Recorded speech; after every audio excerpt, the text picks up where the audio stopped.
Amid the crowd outside the courthouse, Bradley sneered, spitting out each word like phlegm. Black folks can wear robes, but they're still bottom tier. The crowd averted their eyes, silent, as if in agreement. Evelyn Carter didn't respond, but her gaze made him choke for half a second. The unspoken defiance became an invisible blade. Everyone present that day felt that this clash wouldn't end with insults. The morning outside the courthouse was coated in a thick grayness, the sky heavy as if rain had been gathering for days, but refused to fall. Layers of clouds pressing down on the space, making every breath from passers-by feel heavier than usual. The air was damp and thick, slipping into every breath, every heartbeat, creating the sense that the massive stone building itself was silently waiting for something to break. The crowd scattered in loose clusters, some students clutching books, a few workers in dark, heavy coats, reporters lingering with cameras dangling from their shoulders. Everyone was watching, yet all kept a careful distance, as if they knew that today the courthouse steps weren't just where justice would be carried out, but where something dangerous was quietly taking shape. The stone steps stretched up to the enormous wooden doors carved with the word justice like a promise. Yet no one there saw it as a promise. Everyone understood it more as a challenge, maybe even a taunt. At the center of the entrance, Officer Bradley appeared with his usual smugness, broad shoulders, and a heavy frame, one hand resting on his belt like a man holding absolute power. He didn't care who was watching. His eyes lit up with the look of someone who proved dominance by demeaning others. When his eyes landed on Evelyn Carter, his face lit with cruel delight, like he'd just found a toy he could crush in broad daylight. That purple robe doesn't turn a black person into a real judge, Bradley said,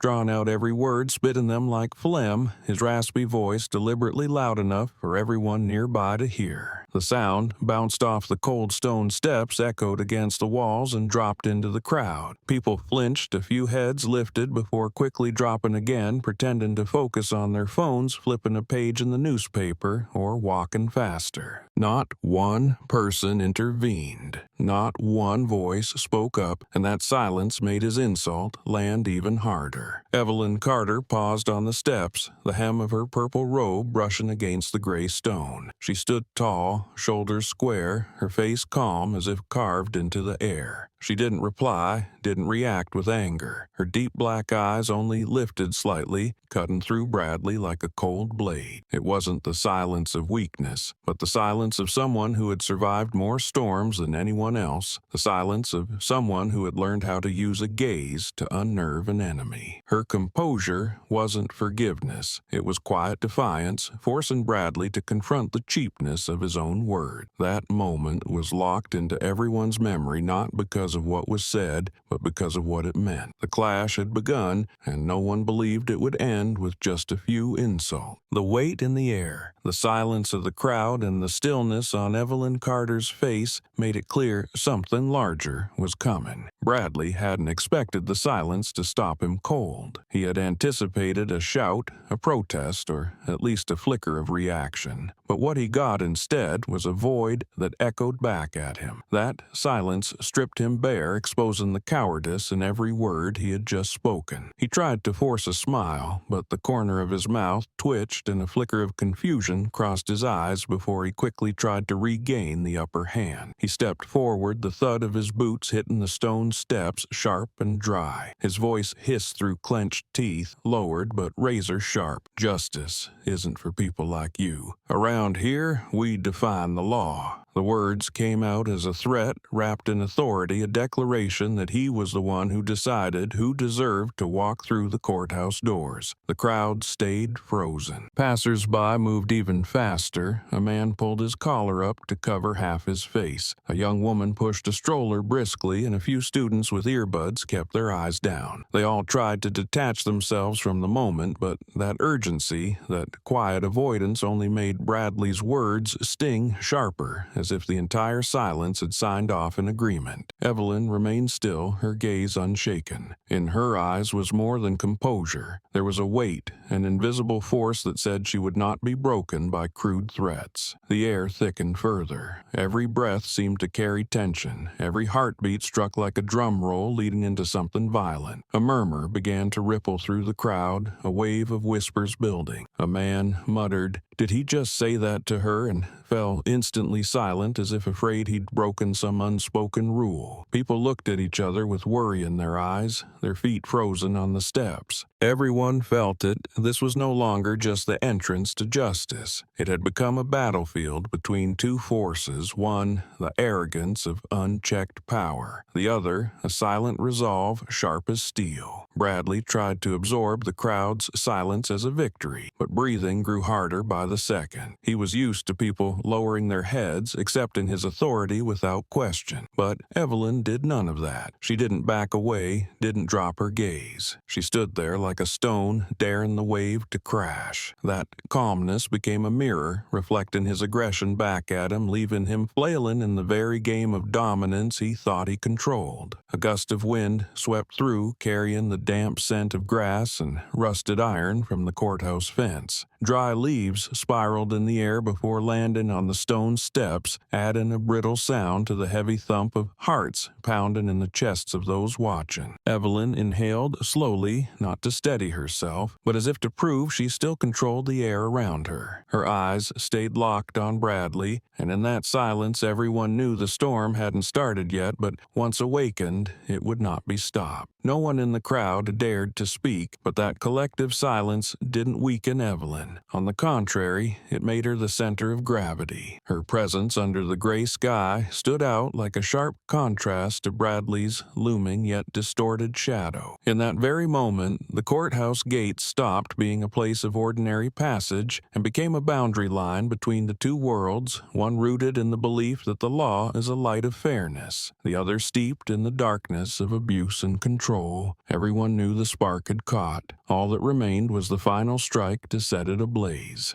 The heavy wooden door closed behind them, shutting out the gray square and its sea of curious eyes. Inside, the courthouse hallway stretched like an endless tunnel. Cold stone walls draining the white-blue glow of the neon lights. The sound of footsteps striking the polished tile echoed in dry, hollow rhythm like the beat of a chilling metronome. The air reeked of old wood and bleach, thickening the atmosphere with tension. Here, even the smallest encounters turned into quiet battles full of veiled hostility. Evelyn Carter walked in with her back straight, her purple robe sweeping over the floor like a streak of color cutting through the emotionless concrete. Officer Bradley followed a few paces behind, then deliberately sped up to overtake her, stopping directly in her path like a man-made wall. The neon light exposed the bulging veins on his forehead, his eyes burning with resentment. He stood wide-legged, shoulders raised in defiance, fingers tapping the belt at his waist to remind anyone watching that his authority was present and ready. His voice rumbled low and hoarse, drawing out each word like he wanted them to soak into the air. And here, even justice waits for police orders. Each word scraped against the white walls like invisible blades, leaving stinging marks no one could see, but everyone could feel. Evelyn didn't slow down, didn't turn her head. She walked forward with steady steps. Her shoulders squared, her eyes fixed on the dim light leaking from a half-open door at the end of the hallway. Her movement flowed like water over stone, not avoiding, not detouring, simply continuing. That calm forward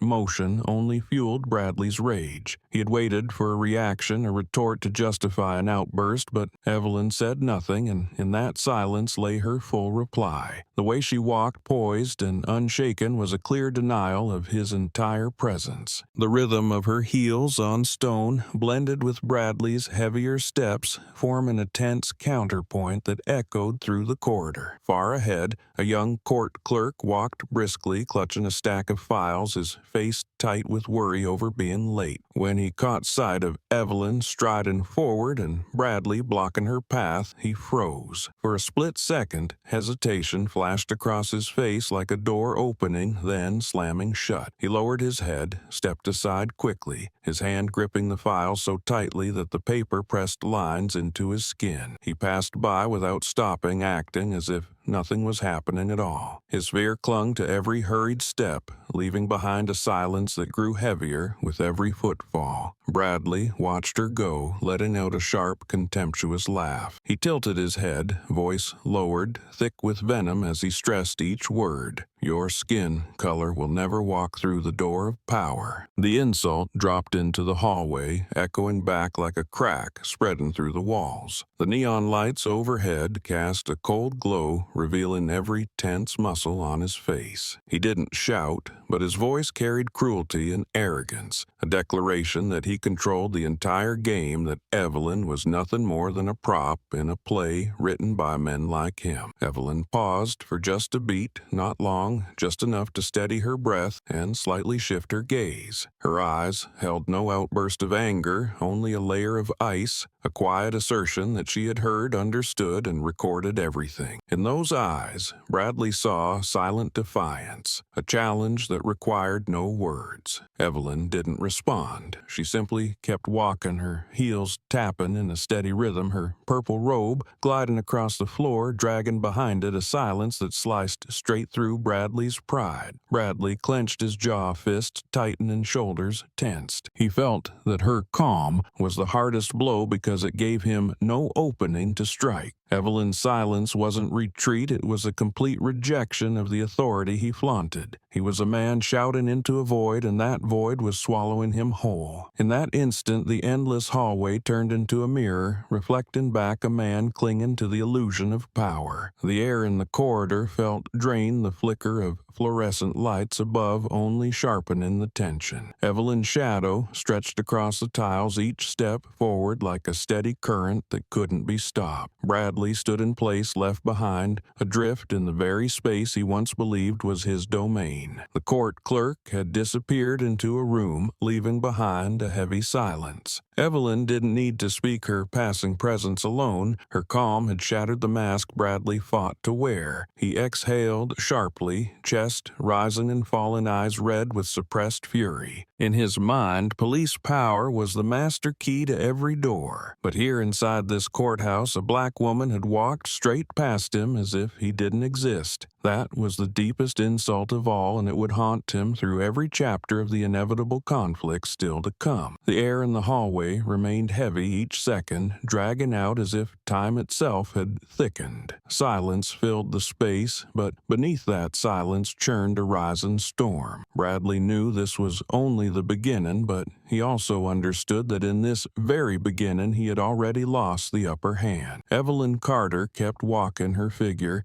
gradually blending into the light at the end of the hall, leaving behind an Officer Bradley, standing alone, drowning in the very illusion he had always believed was real. The witness waiting room sat deep in the west hallway, a place few people passed through. The small room had walls once painted white, now faded into a dull yellow. A crooked round clock ticked steadily on the wall, each second a constant reminder. Weak yellow light spilled from the ceiling bulb, casting hesitant shadows in the corners. On a worn wooden bench, Evelyn Carter sat upright, hands resting on her knees, her posture both firm and calm. The clock's ticking matched her breath, each beat pulling her back to a memory she never wanted to revisit. But the scar on the back of her right hand refused to let her forget. She turned her hand gently, her thumb brushing over the raised scar, a jagged line softened by time, but still vivid, a living memory etched into skin. It wasn't just the mark of a past incident. It was the witness to a humiliation. Images flooded her mind. A dark night years ago, stopped in the middle of the street, shouted commands mixing with the wail of sirens, arms yanked behind her back, the cold metal of handcuffs biting into her wrists until her skin split. The reason, none other than being in the wrong place when the police wanted control. No apology followed when the event was was dismissed as a minor mistake, but the scar remained reminding her that this system could crush people with an invisible grip. Evelyn breathed slowly, holding the memory back from overtaking the present. She knew she couldn't forget, and she didn't want to. The scar no longer hurt, but every time she looked at it, the old sting returned, a reminder of how fragile justice became in the hands of those who abused it. Outside the waiting room, muffled through the thick door echoes from the hallway, leaked in a familiar, harsh voice, throwing poison into the air. "People like you are just decoration for the press," Bradley said to someone, his voice rising, half proud, half performing for any ear within range. His laughter followed, laced with triumph. To him, Evelyn was a billboard, a skin tone propped up by the system to prove fairness. He believed deep down that everyone knew it was a lie, and he took pleasure in repeating that lie as if it were the truth. Evelyn heard every word. Not a syllable escaped her, but she didn't move. She refused to give him the reaction he wanted. She knew that sometimes silence is the only way to expose how hollow an insult truly is. In another room, near the technical surveillance center, a young man sat in front of a monitor. He was a security technician tasked daily with checking the camera system, ensuring every frame was recorded properly. But when the screen showed the hallway where Bradley had just delivered his insult, he couldn't look away. The audio from the microphone was unclear, but the movement of Bradley's lips was easy to read. He zoomed in, rewound the footage second by second, eyes wide, following each frame. Every word from Bradley's mouth formed in his mind like an echo. People like you, decoration, press. He knew exactly what it meant. No sound was needed. The movement of those lips was already evidence. His hand trembled slightly, but he still clicked to save the footage, tagging it into a separate file. No one told him to do it, and no one pushed him. It was instinct, a drive born of the fairness he believed he had to preserve. He knew the video wouldn't change anything yet, but in a system where words were often buried, even silent footage held the weight of truth. He glanced around the room, made sure no one was watching, then saved the file to a private drive, labeled it with the date and time, and kept it ready for whenever it might be needed. Meanwhile, Evelyn still sat in the quiet room, the ticking clock drowning out every other sound. She closed her eyes, letting her thoughts drift not only through the present, but through the long nights she spent in training rooms reading law books until dawn, standing in courtrooms where she had to steady her voice in front of doubt and eyes. All those memories, the strain, the humiliation gathered in this moment as she sat alone, her hand resting on the scar. That scar had become a symbol not of defeat, but of survival. Outside, Bradley kept speaking with smug confidence, his voice echoing alongside the heavy stomp of his boots. A few people passed by, whispering, some clicking their tongues, some shrugging. Everyone knew he had crossed a line, but no one said a word. Their silence became a shield for him, but also an unintentional act of complicity. Evelyn heard it all. She understood it well. Her stillness wasn't powerlessness. It was a necessary pause before something stronger. Time in the waiting room moved slowly, each tick stretching like a minute. The small space seemed to shrink, the off-white walls closing in.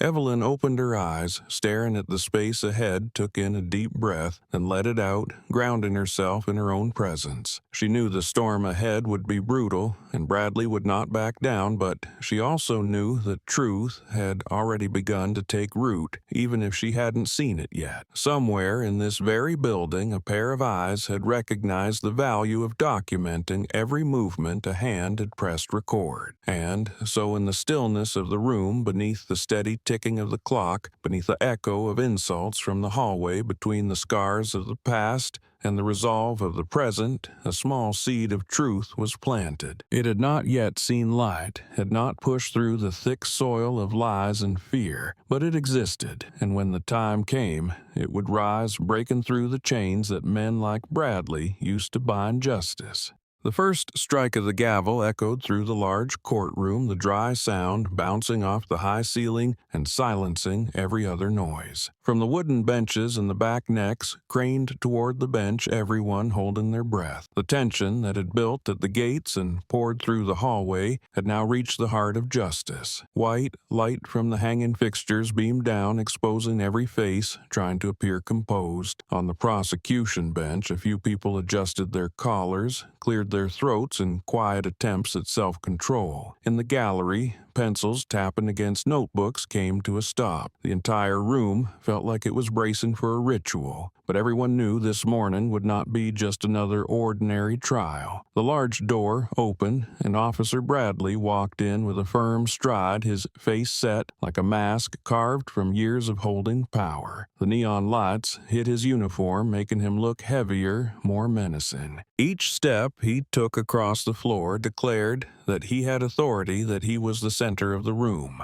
As he reached the witness stand, he planted his rough hand on the wood, his eyes sweeping quickly across the courtroom like he owned every corner. He stood tall, chest out, his lips forming a thin smile for a moment, and then, as the second gavel strike landed, the smile disappeared. He looked straight ahead, his voice loud, clear, each word delivered with deliberate force so no one could miss it. "I serve justice, not skin color." The statement dropped like a stone into still water, sending ripples across the room. A few eyebrows lifted, whispers flickered from the back row, and then vanished quickly because in court no one was allowed to break the decorum. But the silence couldn't hide the truth. Bradley's words weren't just a statement of duty. They were a blade aimed directly at the woman seated just a few feet away. He used the witness stand like a shield, his words wrapped in the protection of oath to deliver a precise insult. Evelyn Carter sat to the side, her posture, right hands firmly resting on her lap. She heard every syllable,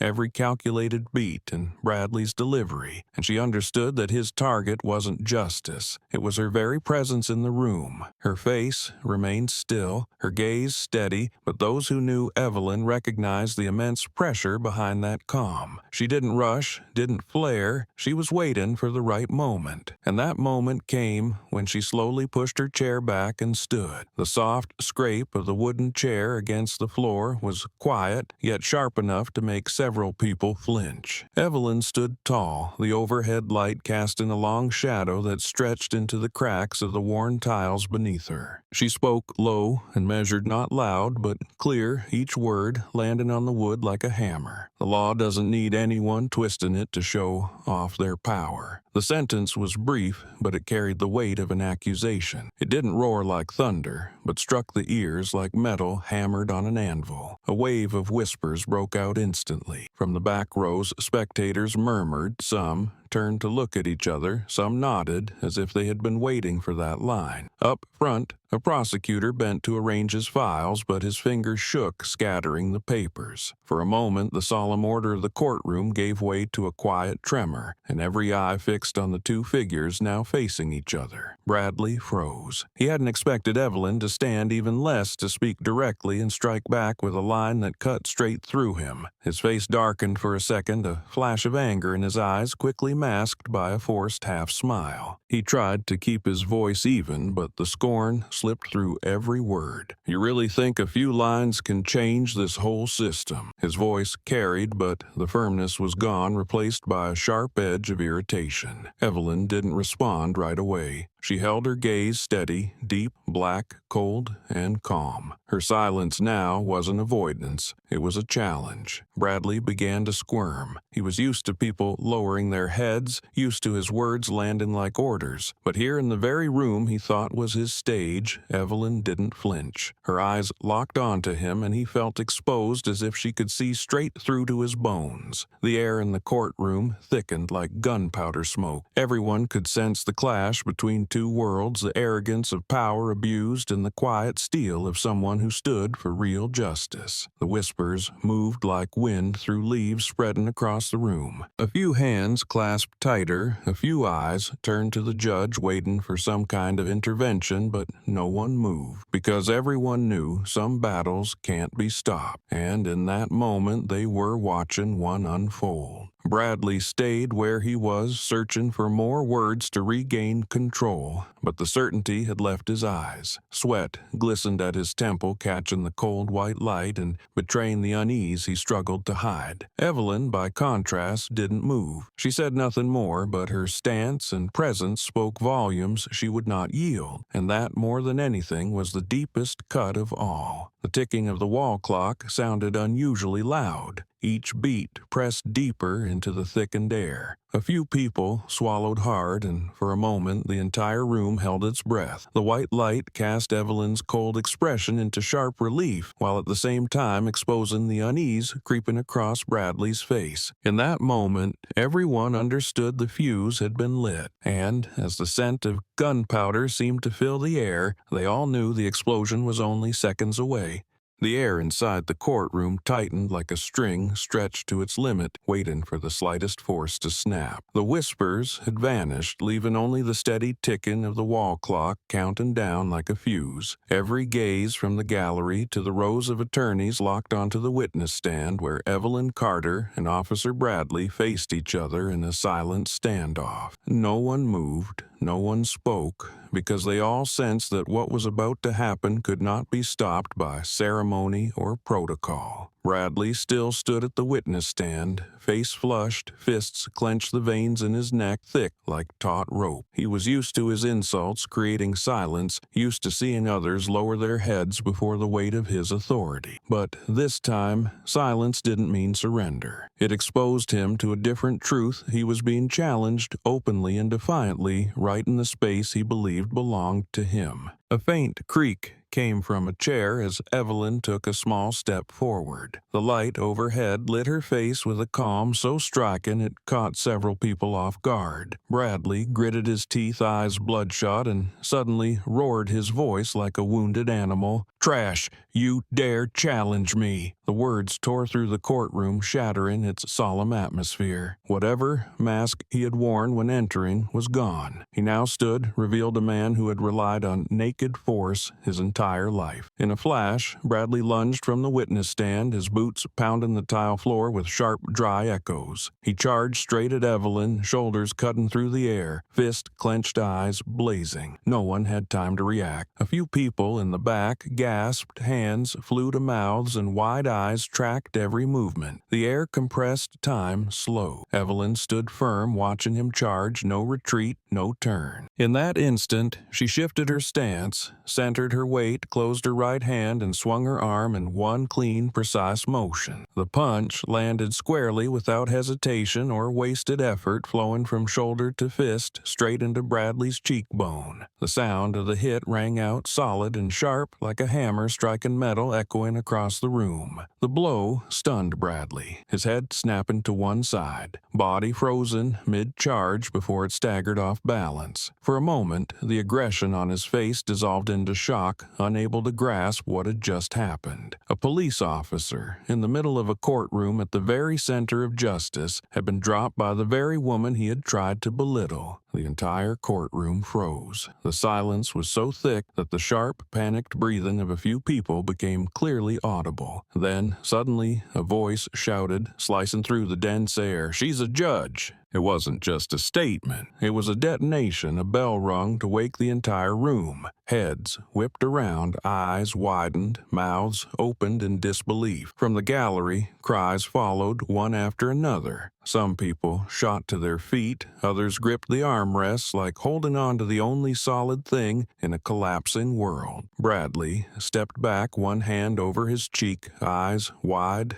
bloodshot, breath ragged like a man drained of all strength. The rage was gone, replaced by shock and shame. He staggered, feet sliding slightly across the tile, trying to steady himself, stripped now of any aura of control. In front of him, Evelyn still stood, shoulders square, gaze calm. On the back of her hand, the old scar caught the light, a thin gleam, but unmistakable, like proof of everything she had endured and every ounce of strength she now carried. People saw that scar, and in an instant they understood that the punch wasn't just instinct. It was the culmination of a long journey through humiliation, suppression, and forced silence. The scar hadn't faded. It remained as evidence, and now it shone like an indelible mark of resolve. Evelyn didn't need to shout, didn't need bold declarations. One punch and one scar were enough to shake the entire room. The courtroom atmosphere flipped. From suffocating stillness to eruption, from silence to chaos. Some people wept, others applauded instinctively before stopping short, unsure whether it was allowed. The prosecutors sat stunned, papers falling to the floor without anyone bothering to pick them up. Even the presiding judge took a few seconds before slamming the gavel repeatedly to demand order. But the gavel's strikes no longer held the power to quiet the shock inside everyone. Bradley still staggered, his eyes unfocused, his hand trembling, but rage continued to pulse through his veins. He growled, but no words came out. The image people once had of him had shattered, no longer a symbol of authority, now a defeated man, humiliated, dropped by a single punch. Evelyn lowered her hand, steady and composed, but her eyes never left his. That gaze wasn't mockery. It was a quiet declaration that truth had surfaced. She was no longer the silent woman in the chair, no longer a shadow for Bradley to insult with impunity. She was a judge, the bearer of justice, and she had just proven that justice could strike back even when cornered face to face. The courtroom shook, but within the chaos, one undeniable truth had surfaced. The power of false authority had just been shattered by a punch rooted in truth. And everyone present, from prosecutors to spectators, from court staff to reporters, would remember this moment as a turning point, a beginning of a larger storm about to sweep through the entire system.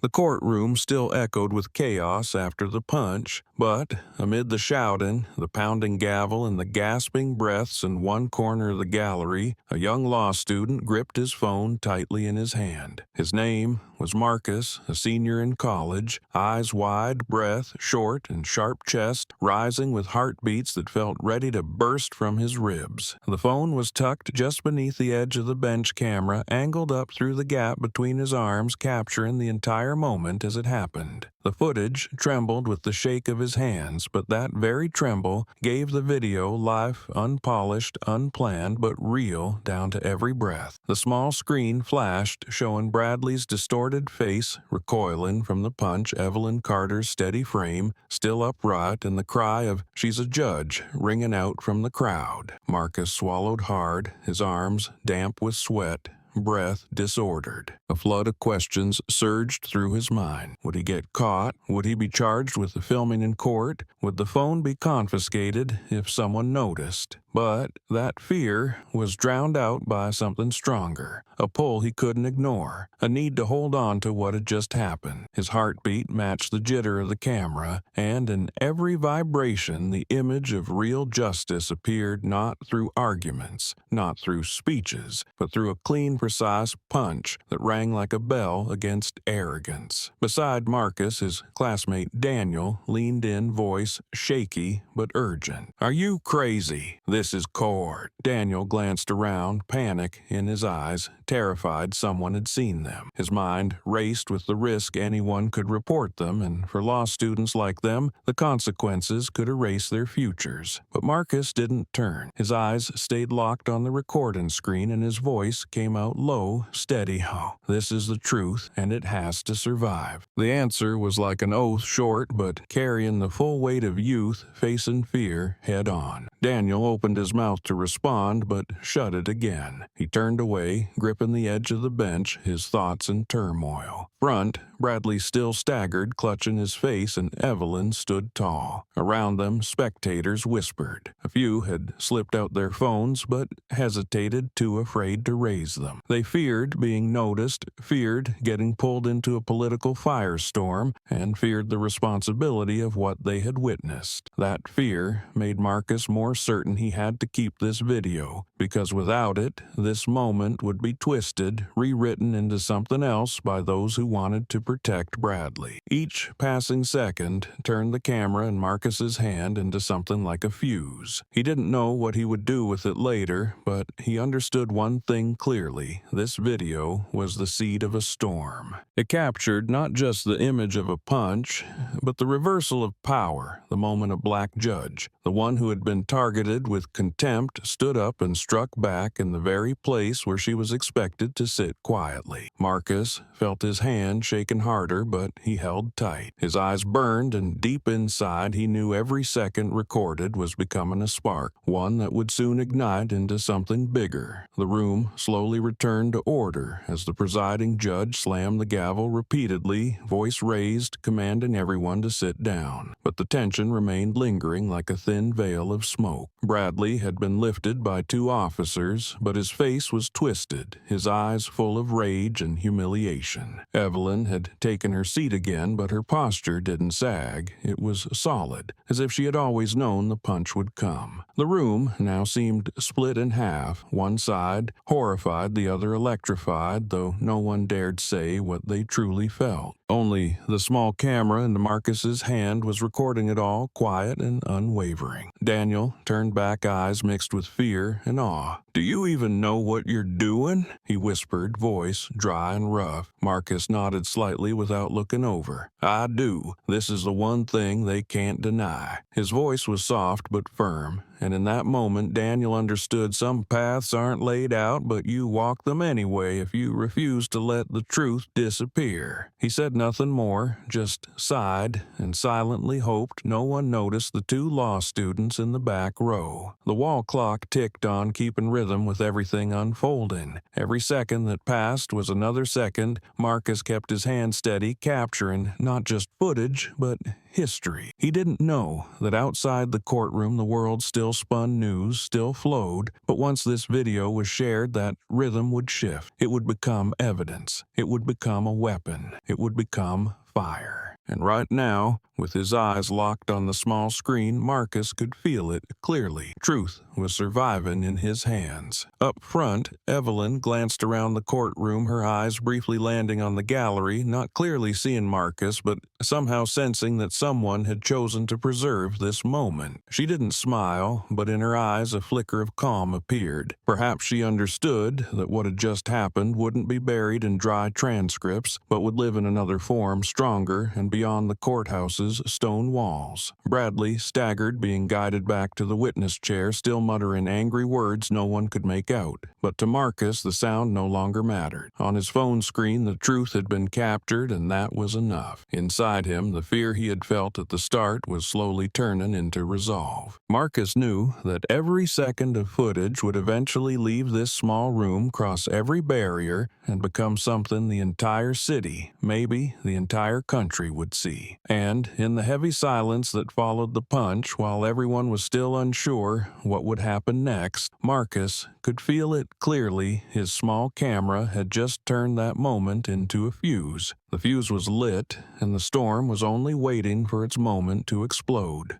As night fell over the university campus, the dormitory buildings flickered with dim light from crowded windows. The noise of the city had faded into the distance, leaving only the sound of wind rustling through the trees and the faint shuffle of students returning from a long day. In a cramped third-floor room, the bluish glow from an old laptop lit up tense faces. Marcus sat in the center, both hands gripping the phone, still holding the video. Daniel sat across from him, eyes locked in deep thought, while their two friends, Sarah and Jamal, crowded close eyes fixed on the screen. On it, the courtroom moment replayed so vivid it made all four of them hold their breath. Evelyn Carter's punch, Bradley's twisted face, and the shout, "She's a judge," echoing through the room. "Oh my God, do you even realize what you're holding?" Daniel whispered, voice shaken like he feared someone in the hallway might hear. "This is a courtroom. We're not playing games. If we put this out there, we'll get dragged into politics, investigated, punished." His voice sped up, rising louder than he intended, the fear carved into every line of his face. Sarah tapped the desk, eyes still locked on the video, replaying frame by frame, each image striking her like a blow to the chest. He hit a judge.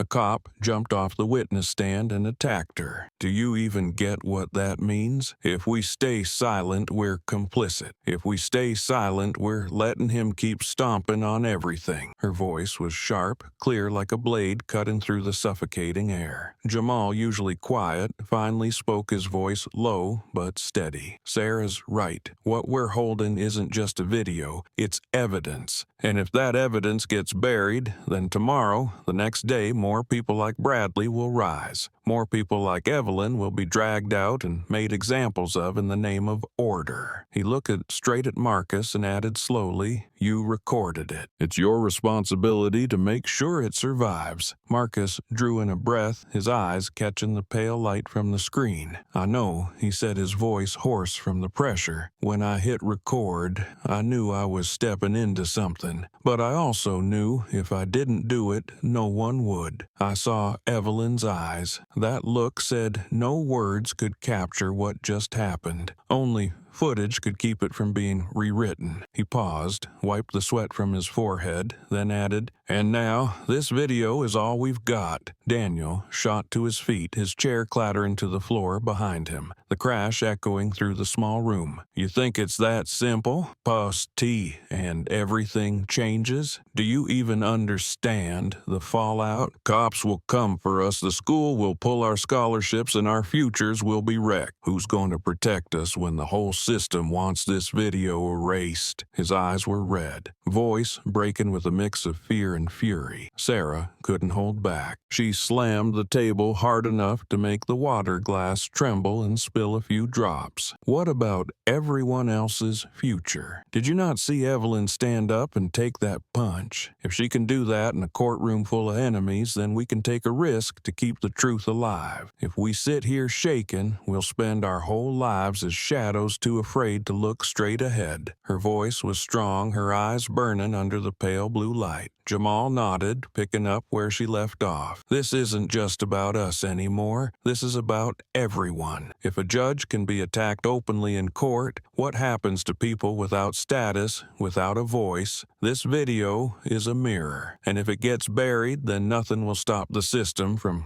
crushing more people like her." Marcus looked at his three friends, his chest rising and falling. He turned back to his phone, the video still playing frame by frame. The punch, Bradley's face, the scream they looped in his mind like a tape that wouldn't stop. He remembered hitting record, remembered the fear, but also the push inside him that said he had to. He knew Daniel wasn't wrong, the danger was real, their futures could be wrecked. But he also knew Sarah and Jamal were right, this truth couldn't die in their hands. The dorm room suddenly felt suffocating. The old fan clattered weakly, the breeze too soft to clear the heat pressing in. Daniel dropped back onto the bed, hands over his head, eyes fixed on the floor. Sarah stood by the desk, fists clenched. Jamal crossed his arms, eyes burning with quiet fire. Marcus took a deep breath, his hands trembling around the phone. "We don't have many options," Marcus whispered, though his voice rang clear. "Either we stay silent and let it all repeat, or we let this video go out there and show the world what happened." He looked at each of them, his gaze lingering on Daniel. "I'm not asking you to take the fall with me, but I'm not letting this truth die." Daniel looked up, eyes lost, lips parting as if to argue, but Then he just sighed. He knew this wasn't just about a video anymore. It was about them, about who they were choosing to become. Lawyers who lived their lives in fear, or people who defended justice from the very beginning. Marcus unlocked his phone, thumb sliding across the screen, the glow lighting up their tense faces. Sarah stepped forward and placed her hand on his shoulder, grounding him. Jamal nodded, his eyes steady. Daniel stayed silent, his hand trembling, but he didn't push it away. The screen displayed the upload button, the blue light shining into their eyes like a door opening to a path with no way back. Marcus drew a deep breath, his finger hovering for just a second. The room held its breath, then he pressed. In that moment, the silence was shattered. It was no longer about 4 dorm room walls, no longer about the fear of young students, but the voice of justice being sent out beyond the small room, beyond the campus, straight into the world. A decision had been made, a flame had been lit, and they knew that from this second on, public perception would never be the same again.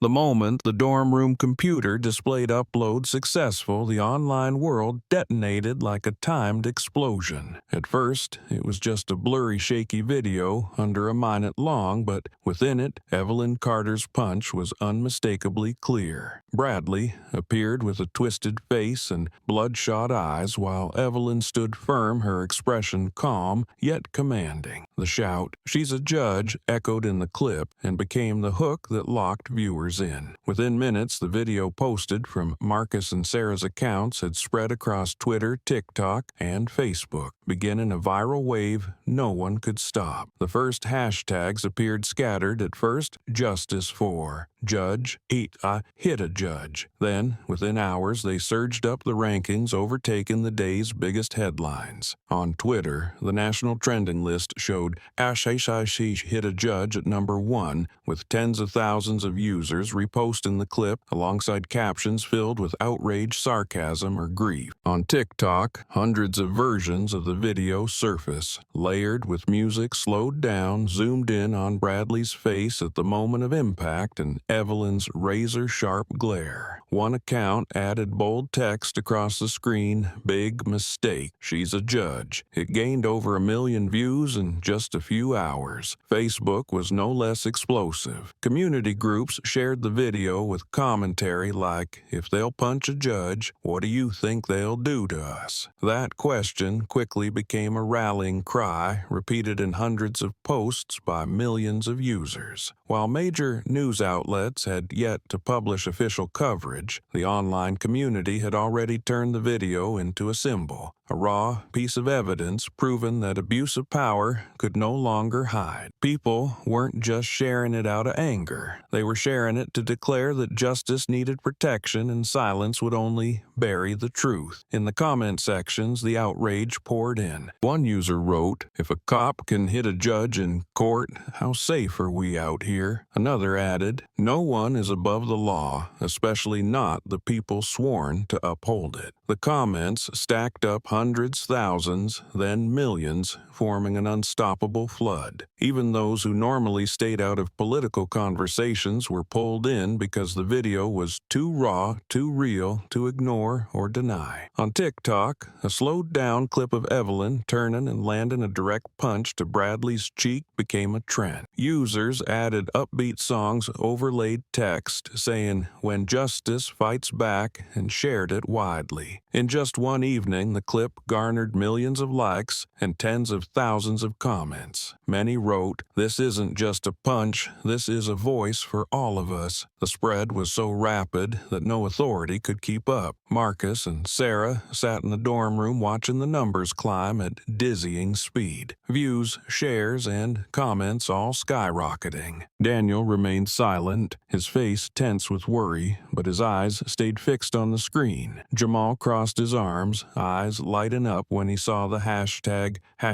Justice for Judge pass 1 million posts in just 4 hours. "The video is beyond our control now," Jamal said, his voice a mix of concern and pride. Marcus nodded, heart racing with both excitement and fear, but deep down he knew he had done the right thing. thing. On Facebook, a respected legal community page posted the video with the caption, "Justice cannot be served through violence. We need answers for what happened." That post was shared over 50,000 times, with hundreds of thousands of comments. Some young lawyers also spoke up, writing that they were ashamed of the incident, that staying silent would turn their profession into a tool that legitimizes punches instead of truth. On Twitter, users tagged politicians demanding statements. Tweets poured in, at Mayor Johnson, "Are you seeing what's happening?" and at Senator Clark, "If even a judge can be assaulted, what hope is left for the rest of us?" The public's outrage no longer focused solely on Bradley, but widened to target the entire system. In coffee shops, on buses, inside classrooms, people pulled out their phones and passed the video around. Some shook their heads in disbelief, some scoffed, and others shed tears. The same question echoed everywhere. If they'll hit a judge, what will they do to us? That very question turned the courtroom incident into a spark that ignited a wave of public fury. Meanwhile, Bradley sat alone in a private room, his face bruised, eyes burning red with rage and fear. He knew the video had spun out of control, knew that everything he had tried to hide behind power was now exposed to millions of eyes. The silence from his colleagues, the evasiveness of his superiors, only deepened his panic. He understood that from this moment on no one could bury that moment again. Evelyn, meanwhile, had returned to her small room, the yellow light casting a soft glow on her face. She sat still, her hand lightly touching the old scar. She didn't smile, didn't cry, only sighed. She knew the video was no longer just about her. It had become the spark for an entire community. And she also knew the road ahead would be even more relentless, because once true justice speaks, it is never easily tolerated by a system built on abuse. Social media continued to erupt through the night. The numbers kept climbing, the hashtags stayed at the top, and the comments poured in. The entire city seemed unable to sleep. In the sound of keystrokes and scrolling screens, people could feel one undeniable truth: justice had been awakened, and no one could force it back to sleep again. The police headquarters the following morning was steeped in a heavy atmosphere, curtains drawn tight, the glass panels reflecting the harsh sunlight outside, while the inside remained dim and stifling. Outside the main gate, dozens of reporters crowded together, microphones and cameras raised high, a flood of urgent questions echoing like waves, one after another, shouting, "Who is responsible for what happened in the courtroom? Does the police admit wrongdoing? Where is Bradley now?" But all they got in return were locked doors and iron barriers, no response, no representative in sight. That silence didn't calm public outrage. It only poured fuel on the fire. Reporters, exhausted, still held their ground, some taking turns live streaming. Images of the sealed police headquarters quickly spread, becoming a symbol of evasion. Inside closed-door meeting rooms, high-ranking officers sat in a circle, faces tense, eyes avoiding each other. All calls from the press were declined, and press statements were indefinitely delayed. The decision to remain silent was made as a strategy, but everyone knew that strategy only revealed fear and helplessness. In a secluded room upstairs, Bradley sat hunched over, face swollen, and bruised eyes bloodshot. Two colleagues had escorted him in straight after the hearing to avoid the media's lenses, but that very protection only deepened his humiliation. Every footstep in the building made him feel watched. The occasional glances from coworkers carried a mix of contempt and pity. Bradley tried to sit upright, but anxiety covered his face, and every movement felt like he was pushing against the weight of the world. A young officer walking past paused for a moment, then quickly lowered his head and walked faster, avoiding Bradley's gaze. His silence weighed heavier than mockery. It signaled that trust in a fellow officer had been lost, that no one wanted to share responsibility for this stain. Bradley sat there feeling isolated in the very place that once felt like home. The sound of typing from the next room echoed like a racing heartbeat, reminding him that out there the entire world was watching and judging. In the conference room, a deputy chief spoke quietly, whispering, "We can't say anything right now. Any word could be used as evidence against the entire force." Nods followed in succession, agreement spreading not from conviction but fear. Everyone wanted to avoid the storm, hoping to wait out the fury, but no one dared to say aloud that this storm would only grow. Outside, the press held their ground, dozens of microphones still aimed at the doors, hundreds of eyes, still waiting for one word of accountability. The silence of the police did not build a wall. It created a void, and that void was immediately filled with speculation, outrage, and suspicion. In cafes on the street, and people murmured that if they didn't dare speak, it meant they were hiding something. On social media, the image of the headquarters with its shut doors spread quickly, captioned with the words, "Justice has no voice." Public anger roared outside, while inside those in power chose to remain silent, as if silence could erase the punch that had echoed before millions of eyes. Bradley sat motionless, his trembling hand reaching for the bruised heat of his face. He knew full well that the protection of his colleagues could not shield him from the fury rising outside. Dim light filtered through a crack in the blinds, casting a streak across his anxious face like a black stain that would not wash away. In that moment,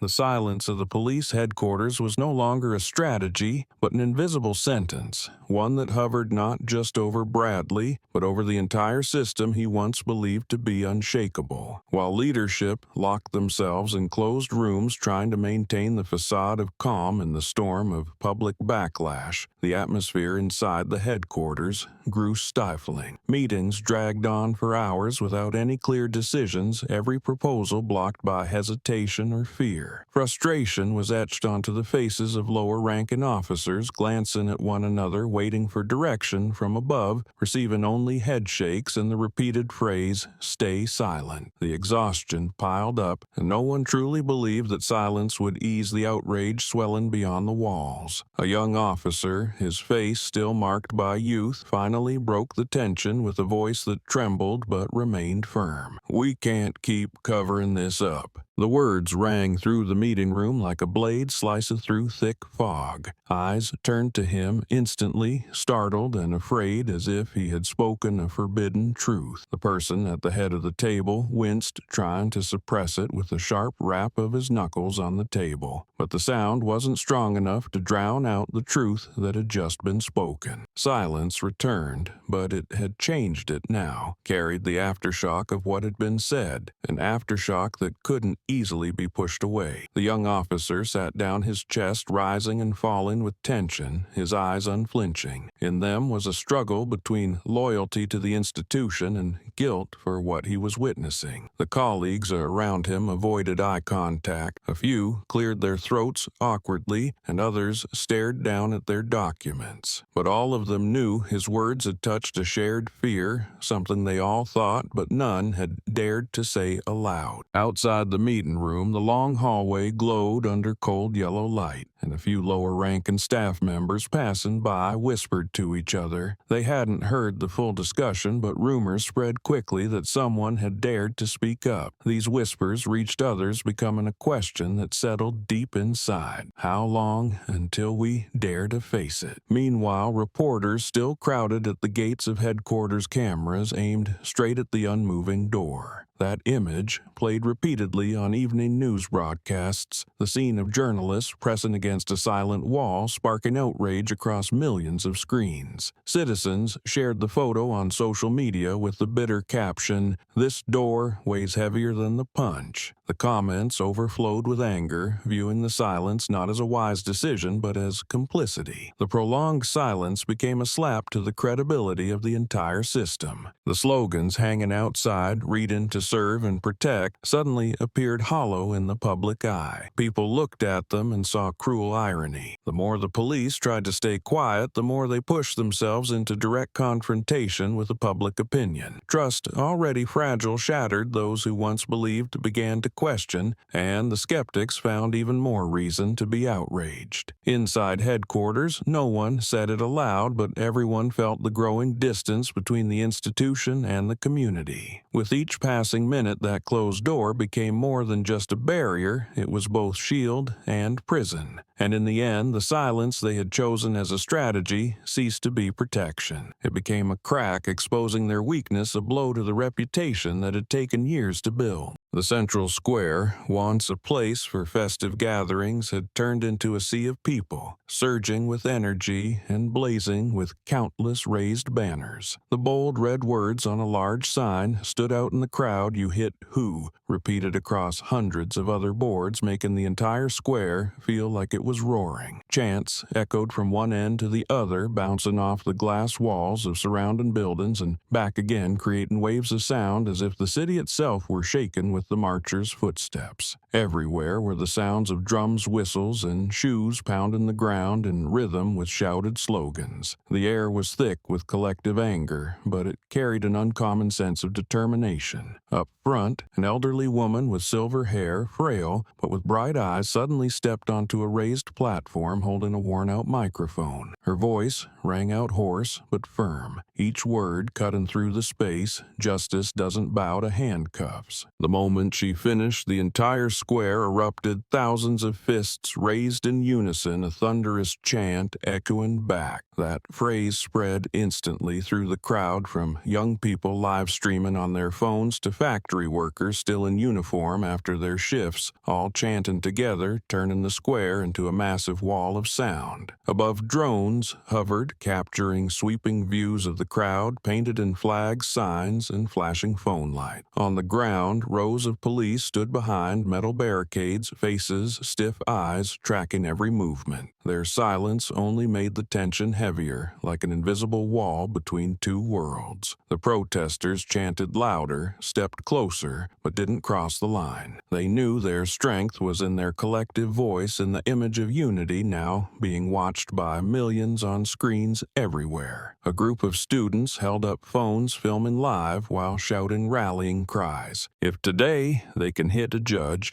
then who among us is safe?" Tomorrow, a young man beside them called out, "We don't have to be afraid. The truth is in our hands." These words streamed out online with comments and emojis flooding in, amplifying the passion pulsing through the crowd. In the rising chants, some people cried their tears mixing with sweat. They wept not just from outrage, but from realizing they were part of something bigger, a movement that went far beyond a single punch in a courtroom. From every street corner, more groups joined, bringing new signs, small speakers, fresh slogans, but all of it blended into a single voice, a force that could no longer be held back. From a distance, as the square lit up with thousands of phone lights, it felt like the whole city shared a single heartbeat. Photos and short video clips capturing the scene quickly appeared across social media, accompanied by comments brimming with excitement and fury. The slogans, "You hit who" and "Justice doesn't bow to handcuffs," became spiritual banners, igniting waves of protest not only in this square but spreading to many other places as well. In that boiling atmosphere, it became clear that the silence of the police could no longer hold back the tide. When thousands, millions of voices merged into one, the truth had broken through every wall and was flowing straight into the heart of society, forcing those in power to face it. The square was no longer just an empty space. It had become the heart of a movement newly ignited, a movement with no path backward. The crowd in the square began to pour into the main streets, each step echoing like a drumbeat. The marchers followed one another, banners held high, chanting slogans, creating an unstoppable current. News channels arrived immediately, reporters jostling for position, cameras pointed toward the advancing crowd, the live images appearing on screens nationwide. Every frame captured waves of red signs, booming, chants, clenched fists, and sweat-soaked faces of people determined to hold on to their belief in justice. On social media, live streams from cell phones exploded in number, watched by hundreds of thousands, with comments, angry emojis, and fists flooding the screen, spreading the fire of outrage even wider. Street corners overflowed with people, lines of students joined the mass workers just off their shifts, blended in chants of justice for judge and you hit who echoed along the pavement. Many shops closed early, but store owners still stood behind glass windows watching the crowd with a mix of worry and admiration. Families brought their children to the sidewalks, some lifting them high to witness the rare sight, as if to engrave into their young memories that this was the day justice was named in the streets. Up ahead, police had set up metal barricades layer upon layer, forming a cold wall, the lights reflecting off it, blinding under the cameras. Rows of officers stood upright, shields and hand helmets covering their faces, but their eyes could not hide. Behind the transparent visors, unease was clear tension laced with fear. They watched the wave of people surge forward like a giant tide, knowing that one small mistake could cause the wall to collapse. Television cameras panned across the police barricades. The reporter lowered her voice and narrated. The protesters continue advancing, but the tension is palpable. The police have formed a line facing the crowd, chanting slogans. Her words made viewers at home tighten in anxiety as no one could predict what would happen next. In the crowd, someone pointed a phone camera directly at the officers' faces, capturing every flicker of their eyes, every drop of sweat tracing down their temples. The crowd did not stop. They moved forward slowly but steadily, their chants growing louder with each step. Behind the barricades, a few young officers exchanged glances, their expressions flickering, their composure now just a fragile mask. One guard clenched his shield lips pressed tight, clearly trying to suppress his reaction as the chants struck straight into his chest. Justice doesn't bow to handcuffs. The unease in the officer's eyes was witnessed by thousands,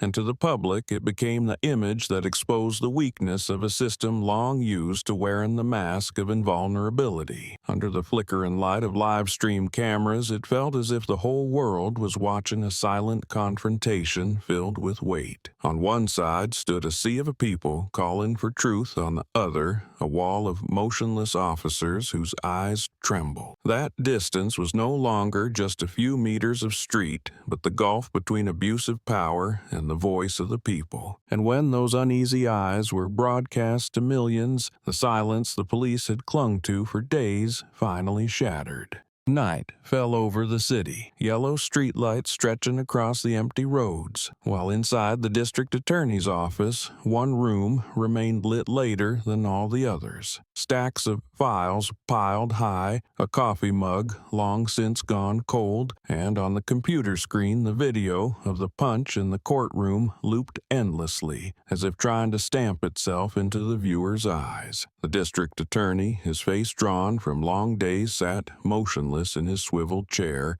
eyes fixed on the image of Bradley staggering after the counterblow. He flipped through a thick case file filled with old reports, civilian complaints, and shelved investigations, all tied to the name Bradley. The pages had yellowed with time, but now they seemed to pulse with life beside the undeniable evidence captured in the video. Outside the window, the night was still, but inside the rustle of paper and clicking of a mouse broke the silence. A young legal assistant stood nearby, hands trembling as he handed over more report copies. "Are you sure you want to reopen all these cases?" he asked quietly, afraid the answer would drag them into a dangerous storm. The district attorney looked up, eyes lined with fatigue but firm. "We have no choice. That video blew everything open. If we keep ignoring it, this office will be swept away with it." He slowly made notes on each page, marking sections to recheck, comparing testimony against the footage being shared online. A gnawing sense of guilt rose in him that for years the system had let too much slide, letting files like these collect dust. But this time was different. The light from a student's phone had exposed a truth the system had tried to bury. Now, it fell on him to bring that truth into the open, even knowing the path ahead would be lined with pressure from those who wanted it buried again. The assistant still hesitated, but watching the attorney's steady hands flipping page after page, his focused gaze moving with each black mark of ink, he knew that any protest would be useless. Outside, public outrage was boiling. Millions had seen that punch, had heard that shout, and they wanted answers. "We can't stay silent anymore," the district attorney said softly as if to himself, then slammed a folder down on the desk. The sound echoed through the quiet room like a drumbeat, signaling the start of an investigation that would shake the entire system. In the middle of the night, that brightly lit room became the center of a decision that could not be undone. The Bradley file was officially reopened, each worn page, combined with the newly viral video forming evidence of a case that could no longer be buried. The district attorney sat upright,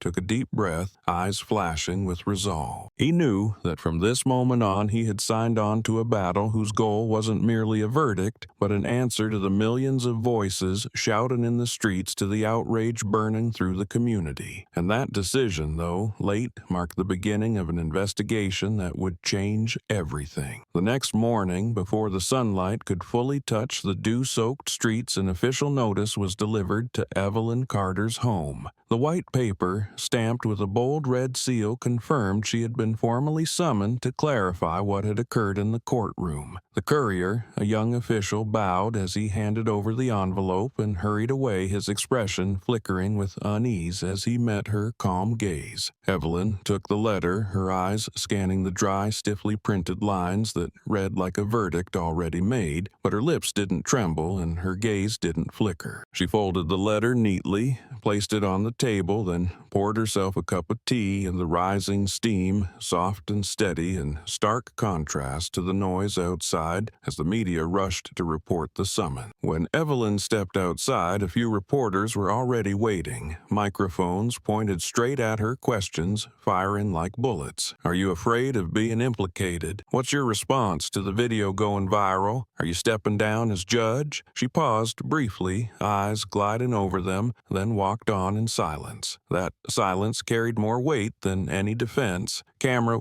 shutters clicked rapidly, and every frame of her walking upright towards the government vehicle became part of the evening news, fueling public fascination with the woman who had taken a punch, delivered one back, and was now headed into a legal storm. Inside the district attorney's office, Evelyn's arrival shifted the atmosphere. Staff, who were used to routine, suddenly sat up straighter, eyes fixed on her like she was a key witness. The district attorney, who had decided just the night before to reopen the Bradley case, stood to shake her hand, the solemnity of the gesture casting a hush over the room. Evelyn responded with a composed nod, her gaze unwavering. She knew this was a turning point, and that every word she spoke from here on would not only defend her own integrity, but might also shape the course of the entire investigation. The first question rang out the prosecutor's voice clear. "Do you confirm that Officer Bradley's action was the initial act of aggression?" Evelyn lifted her head high, her voice calm but resolute. Everyone in the courtroom saw it. "I don't need more words to prove it." That answer struck like an arrow at the wall of excuses Bradley had tried to build. The aides took furious notes, and a few glances were exchanged across the room, realizing that Evelyn was not just a witness,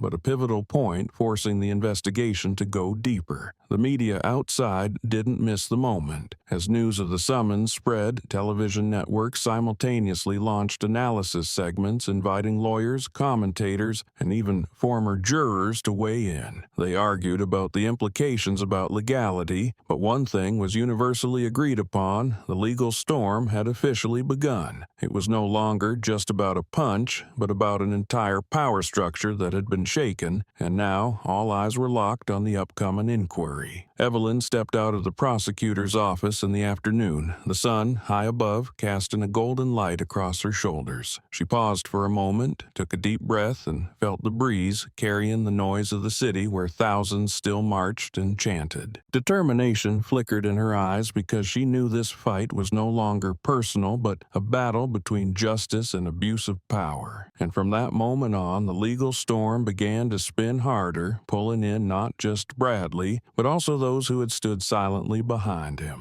The interrogation room was silent, a yellow light beaming directly onto the smooth wooden table, casting a blinding streak across the thickened air. Bradley sat across his face, still marked with bruises from the punch, the day before his eyes sunken from lack of sleep, but he tried to maintain a defiant look. He folded his arms, leaned back in his chair, his heavy breathing filling the room like a silent warning. The prosecutor sat across from him, pen and file, neatly placed in front, eyes fixed on Bradley's every move.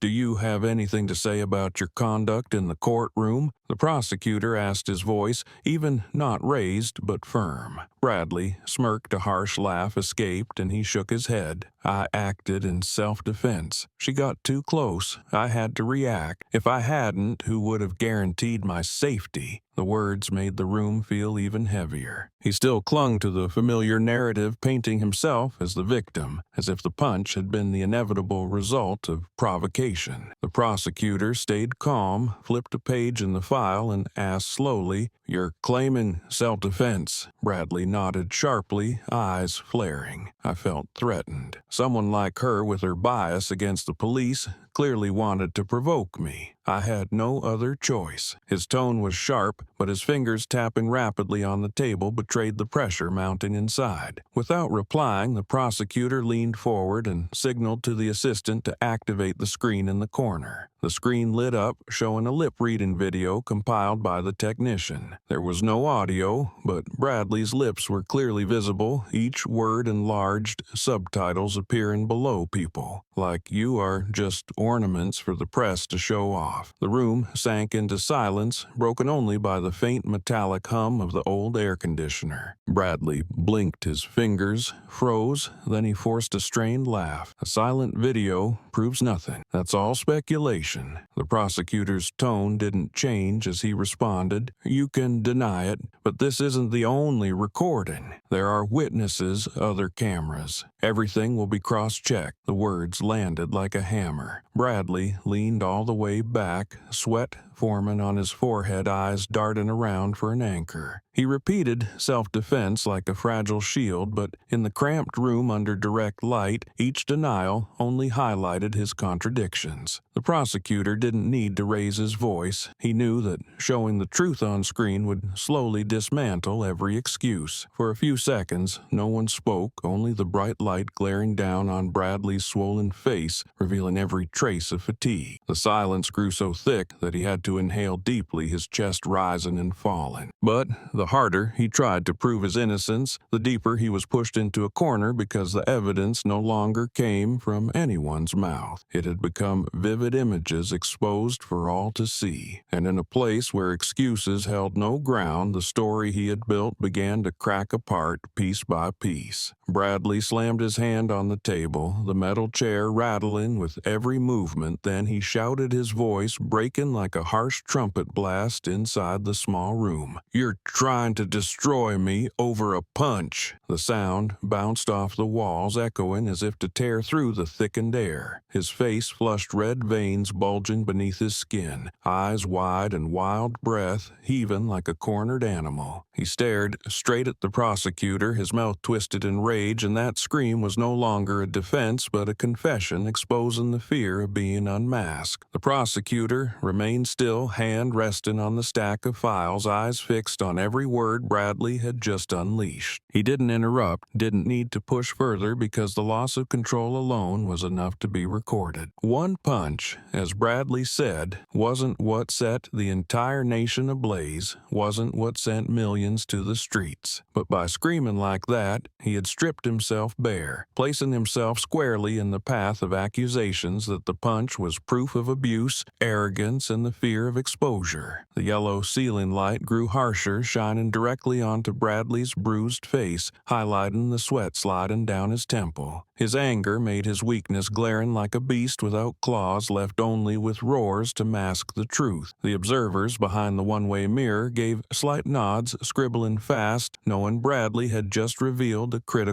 flaw. No verbal trap was needed. He had walked straight into the snare of truth, and each shout pushed him deeper into a dead end. Meanwhile, the prosecutor calmly slid the folder forward, opening to the page with past complaints. He didn't argue, just asked softly, voice even, "You just admitted the punch happened, didn't you?" The question landed like a cold blade slicing through the facade Bradley had tried to build. His face stiffened, throat dry, wanting to take it back, but the sound of his outburst still echoed in the room, impossible to erase. The assistants exchanged looks, eyes lighting up as they realized this moment had shifted everything. Bradley's words were no longer a defense, but a betrayal of himself. Instead of proving his innocence, he had accidentally confirmed the opposite, that the punch was real, that it couldn't be buried under the guise of self-defense. Everyone in the room felt it. From that scream, the entire picture had become clear. It was no longer the prosecutor applying pressure. It was Bradley who had shattered his own mask, revealing a man full of resentment and pride, willing to use violence even inside a place meant to uphold justice. The room fell silent again. Bradley panted heavily, his eyes unfocused as if he had just realized he had slipped off his line of defense. The prosecutor closed the file, his lips pressed into a thin line, but his eyes were sharp with clarity. The small room was filled with tension, but also with certainty that a single brick had fallen from the wall of excuses, and from that point,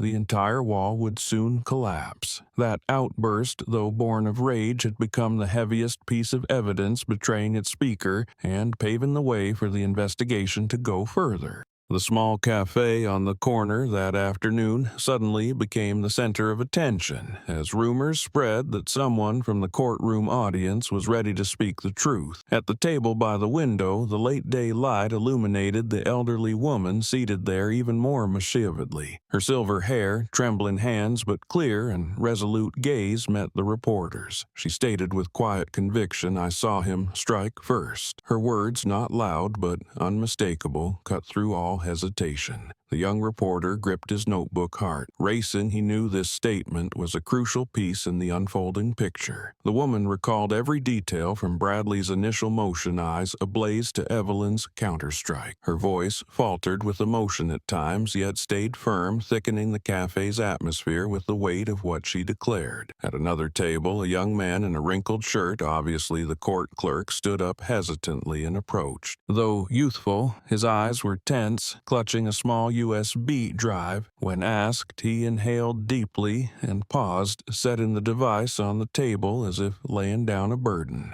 "I copied a segment from a secondary camera," he whispered, voice shaken but determined. The reporter opened his laptop screen, played the faint clip from a different angle. Though not perfectly framed, it clearly showed Bradley stepping away from the stand, arm raised before Evelyn's response. The cafe fell silent, the soft background music fading into irrelevance. To those present, that moment chimed like a bell. The elderly woman leaned in toward the screen, eyes glistening but alight with resolve. She repeated in a firm tone, "That's what I saw." That certainty rippled into the young clerk, steadying him. He knew revealing this could bring trouble or worse, but seeing the truth twisted, he could not stay silent. His hand tightened around his bag strap, eyes downcast but voice ringing out, "This needs to be known. No one can hide it." The reporter across from them felt a swell inside. Before him sat not just witnesses but living proof that justice still had defenders. The words of the elderly woman, the extra footage from the clerk they combined into a spear aimed at the wall of silence Bradley and his allies had erected. The reporter quickly sent word to his newsroom and copied the clip onto multiple drives, ensuring this evidence could not vanish. The small cafe that afternoon was no longer just a place of refuge. It had become the catalyst for a new wave. The elderly woman unshakable in her declaration, and the young clerk quietly courageous added immutable pieces of truth into the flow of evidence.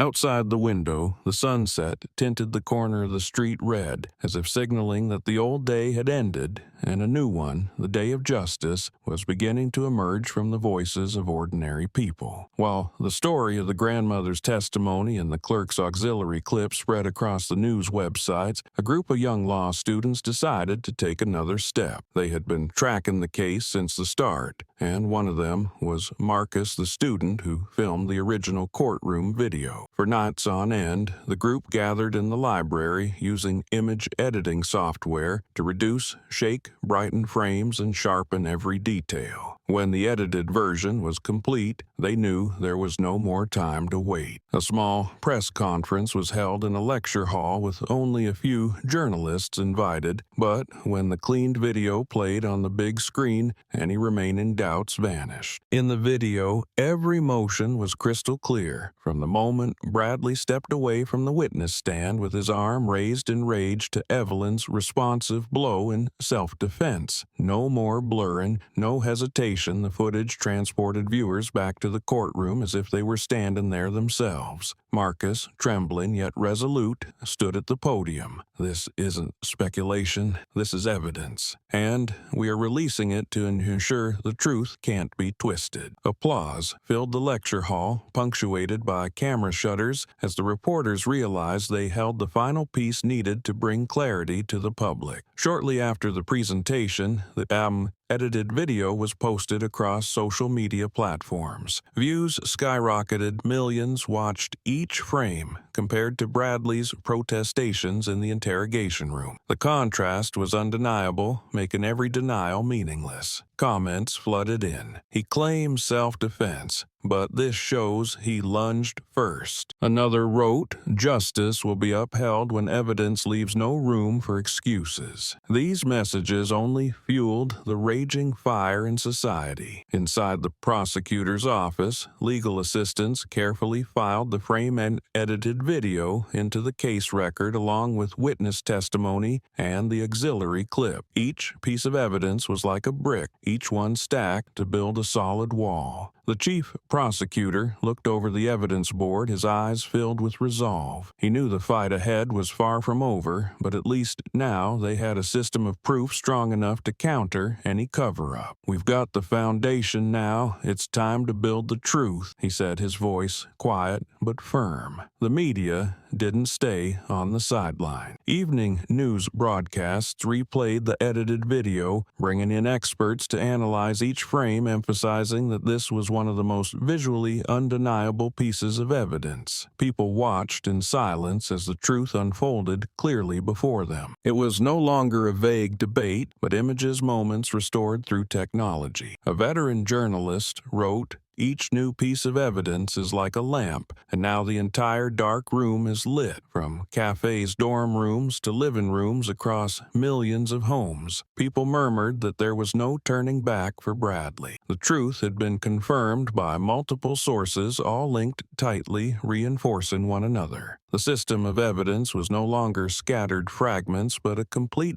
picture, clearly showing a man abusing his power and a woman forced to strike back to defend justice. And as those pieces came together, society understood there was no way to twist the truth again. The state court that morning was steeped in suffocating solemnity. The stone steps leading into the courtroom were gut with people, journalists, reporters, even ordinary citizens, eager to witness what had become a turning point trial. When the massive wooden doors swung open, every noise seemed to be sucked away, making room for the taut silence inside. White light filtered through the tall glass panes, illuminating every tense face, every gaze fixed on the smallest movements of those involved. Evelyn Carter sat in the front row, her expression calm, hands clasped together, eyes locked on the bench where all would soon be revealed. The chief prosecutor stepped forward, his stride steady, carrying the thick file he had prepared for days. He began with a brief statement. This was no longer a personal matter, but a call to the duty of justice. Then he presented each piece of evidence in turn, each one fitting tightly like a link in a chain. First came the original shaky courtroom video, enough to show Bradley lunging forward with a hateful glare. Next, he played the auxiliary clip from the court clerk's camera, clarifying movements before the punch landed. Finally, the edited footage produced by the student group was projected on the large screen, crystal clear and impossible to ignore. Murmurs rippled through the courtroom but quickly gave way to silence as the prosecutor embedded each clip into his argument, painting a picture beyond denial. Pointing at the screen, his voice steady and clear, he declared, "This is not self-defense. This is a premeditated act of aggression. Before you stands an officer who abused his authority, daring to transform this sacred place into a stage for personal power." Each word landed with gravity, prompting nods from the audience. In the back rows, some covered their mouths, stunned by the rawness of the truth unfolding. The prosecutor did more than show footage. He recounted the elderly woman's unwavering assertion that she saw Bradley strike first. Details that might seem uncertain in isolation formed when combined into a seamless chain of evidence, poised to cut off every path for denial. Meanwhile, Bradley's defense attorney stood up his posture, faltering under the weight of so many eyes. He held a thin stack of papers, his voice slightly trembling as he began to argue. He tried to emphasize that the video might have been edited, that eyewitnesses could be mistaken, that the public was being swayed by emotion rather than logic. But every counter-argument sounded weak, shaken by the very evidence projected on the screen. When he suggested that Evelyn's punch had crossed a line, the prosecutor immediately replayed the frame, showing Bradley raising his arm first. A few scoffs rippled through the courtroom, forcing the lawyer to lower his gaze, his trembling hands unable to hide his unease. His voice faded, his arguments drifting further off course. He knew there was nothing left to cling to, but he had to go on as if fulfilling a final duty. His words were no more than threads tossed into a storm, instantly blown away by the weight of the growing body of evidence. Bradley sat behind him, his face pale, eyes darting, hands clenched to the arms of his chair, each labored breath revealing mounting fear. In the courtroom, everyone could see the scales of justice tipping sharply in one direction, and the solemn atmosphere had become a tense score waiting for its final note. The trial went on, but the truth now stood unmistakably clear. Each new piece of evidence landed like a hammer, and each feeble rebuttal only added to the mounting sense of defeat for the defense. No one spoke, but everyone understood that the moment of reckoning was drawn near, and from this point on, Bradley's fate was no longer his to control. Evelyn Carter sat at the witness stand, the light from the high window casting across her shoulders, forming a figure both firm and dignified. She no longer sat in that room as a target of violence, no longer the central figure in a punch that shocked the public, but as a voice representing justice itself. Her gaze moved calmly across the courtroom, pausing briefly on each tense face, from the prosecutor to the defense attorney, from reporters packed in the back rows to the ordinary citizens squeezed into the narrow space. No one spoke it aloud, but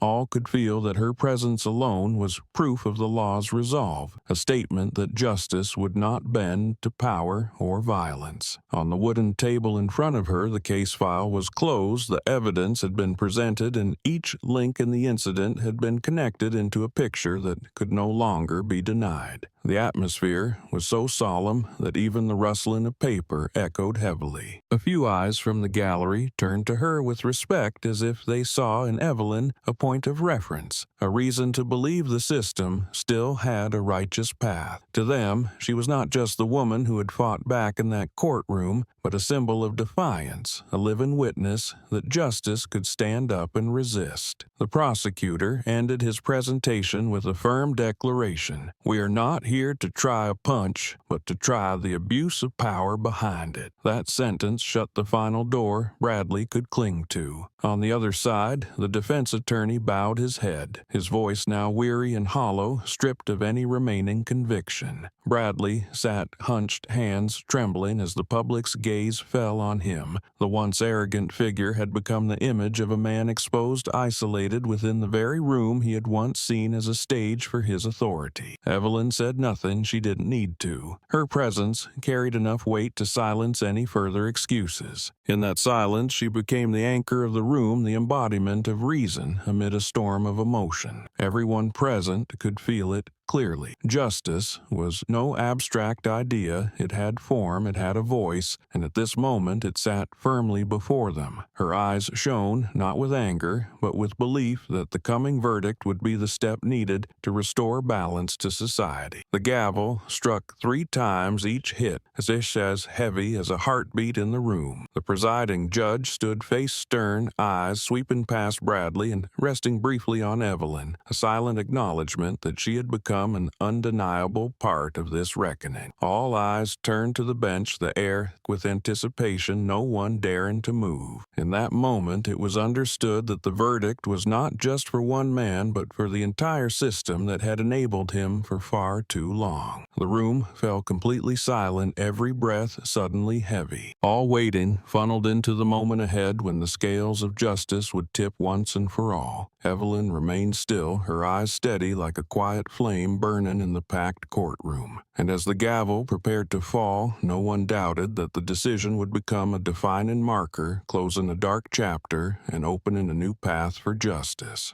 The sound of the gavel struck echoing through the silent courtroom like thunder on a clear day, making everyone instinctively sit up straight. No more whispers, no more hurried movements. Everything seemed frozen in that fateful moment. All eyes turned to the bench where the presiding judge held the verdict with a heavy expression. The room was thick with anticipation, as if every breath had been held back for the moment justice would be called by name. Bradley sat at the defendant's table, his hands trembling, sweat beating down his temple, eyes hollow, like a man who already knew what couldn't be avoided. The judge's voice rang out, deep and steady, each word landing like a hammer on stone. "After reviewing all the evidence, testimonies, and case files, this court finds Officer Bradley guilty of abuse of power and assault while on duty." As those words left the judge's mouth, the air seemed to explode under pressure. A faint murmur rose from the back rows, quickly stifled, leaving behind a stifling silence. Within that silence, the verdict roared like thunder, striking directly at the image of power Bradley had once worn. Bradley bowed his head, shoulders collapsing as if drained of strength. He could no longer maintain the arrogant posture that once made others hesitate, now reduced to the hunched figure of a man stripped bare. His lips parted, but no words came out. That image made many in the room suddenly realize that his arrogance had always been just a hollow shell, and once it cracked, all that remained inside was emptiness and overwhelming fear. The presiding judge continued, voice calm and resolute. "The sentence for the defendant is 10 years in prison, along with permanent revocation of the right to serve in law enforcement." The gavel struck again, louder and firmer than before, sealing the finality of the ruling. As the words settled, the courtroom filled with sighs of relief, followed by a smattering of applause that grew wave-like. Tears rolled down the cheeks of some in the gallery,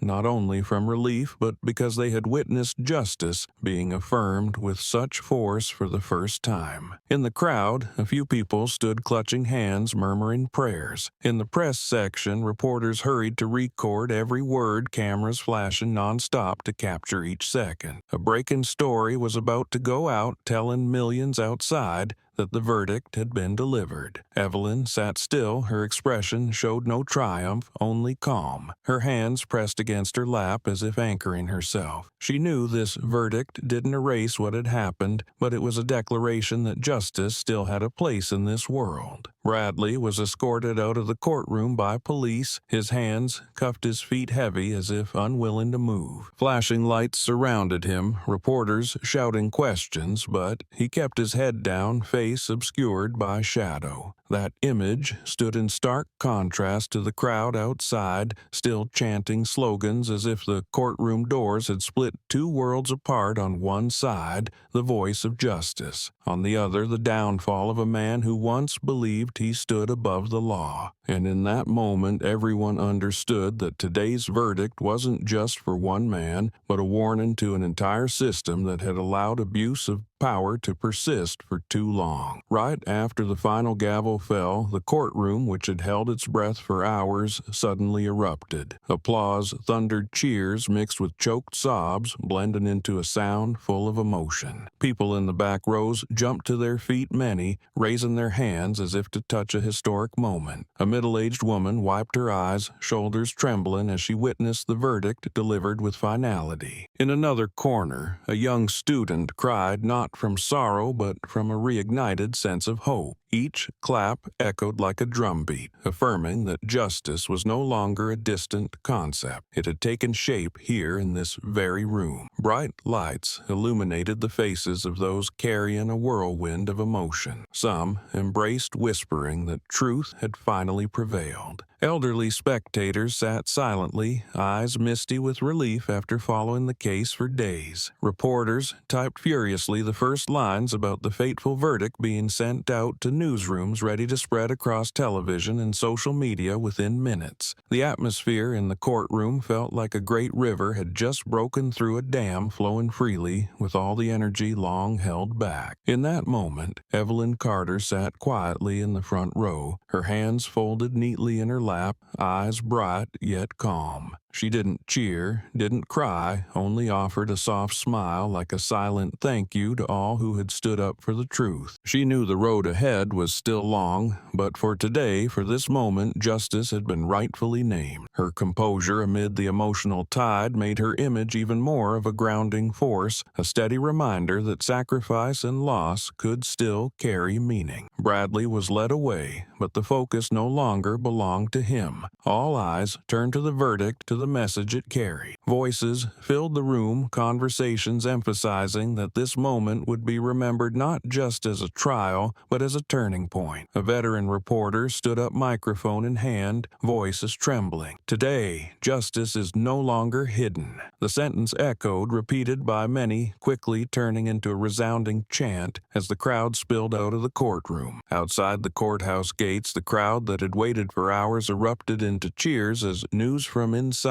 broke. They raised banners, embraced one another, and some burst into song right there on the street, turning the moment into a celebration of renewed belief. News networks immediately went live, capturing the images of people overwhelmed with emotion, sharing in the truth that justice was no longer just an empty promise. On social media, millions of comments appeared rejoicing that this time justice won, as hashtags once again rose to the top. This time accompanied by relief, not outrage. The courtroom slowly emptied as people filed out, but the echo of the moment lingered in everyone's heart. A few tears still clung to the seats, a few muffled sobs still echoed in memory, all forming proof that they had witnessed a truth made undeniable. Justice, so often turned into a vague promise, now had a clear shape, called by its rightful name and recognized by the hearts of those who had filled that room. This was no longer a verdict for a single person, but a shared victory, a triumph of truth over violence and arrogance, a landmark for society to remember that in the end, justice still stands.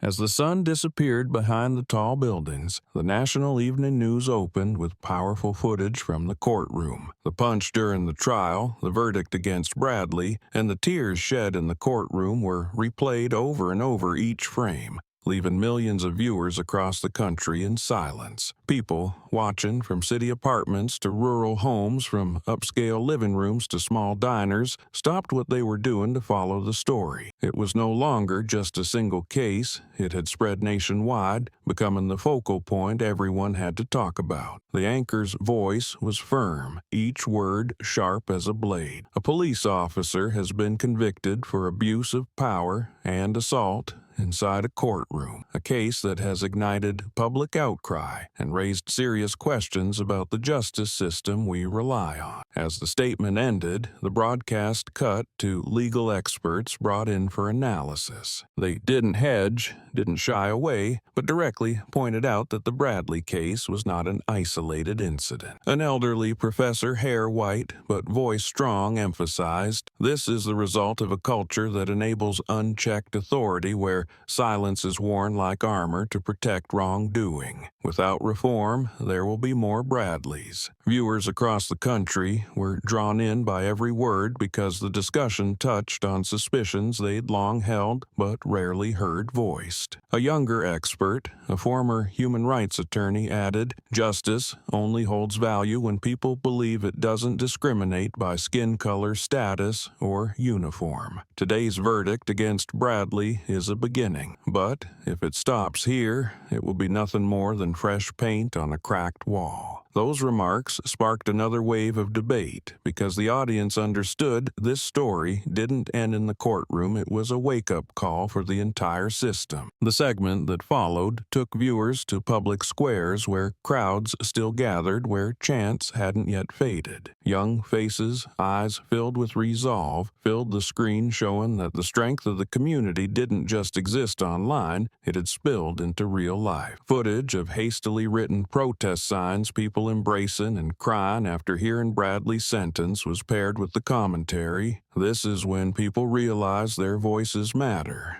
and their pressure forces the system to listen. In countless households, the dinner table became a forum for heated conversation. A father set down his spoon and said it was the first time he'd seen a police officer publicly held accountable. A mother sighed, hoping her children would grow up in a fairer society. Young kids asked their parents what justice meant, while teenagers recorded those conversations to share online. The news network had turned a single trial into a national story, and in doing so ensured that no one could remain on the sidelines. The broadcast ended with a short sentence: "Justice was called by its rightful name today, but the question remains whether it will continue to be upheld tomorrow." That sentence lingered in viewers' minds, a reminder that the verdict against Bradley didn't just close a case, but opened a new chapter, one where justice must be protected by courage and truth. In small roadside diners, the story of the trial and Bradley's sentence became the main topic at every table. The clinking of silverware mixed with lively conversation, and even waitstaff passing by couldn't help but join in. A middle-aged man sipping his coffee said loudly, "I've never seen a cop bow to justice like that. This is the first time I believe the people's voice can make a difference." At the next table, a group of young people debated intensely. Some saw it as a sign of real change. Others remained cautious, worried the system would soon find ways to cover it up. Despite differing opinions, their eyes all lit up as if a new door had just opened within society. In a law school classroom, the professor paused the lecture to play the broadcast footage from the night before. The room went silent as the blue glow of the screen lit up each student's face, and then the discussion erupted. One female student stood up, her voice shaken but proud. "This is why I chose to study law, so no one has to suffer through justice being trampled." The room burst into applause, the air charged with excitement. These young people realized that lessons weren't only in textbooks, but alive in the world in people like Evelyn who dared to stand up. Evelyn Carter, once a judge assaulted inside her courtroom, was now being mentioned everywhere as a symbol of resilience. The image of her sitting calmly during the hearing, then quietly exiting after the verdict, appeared on magazine covers, murals painted by students, and even as wallpaper on thousands of phones. Social media overflowed with praise, not for the punch, but for the spirit that would not bow to violence and abuse of power. People called her the light in a dark room, proof that justice is not some abstract idea, but something real made possible by actual people. In family conversations, Evelyn's name was spoken with reverence. A mother told her daughter,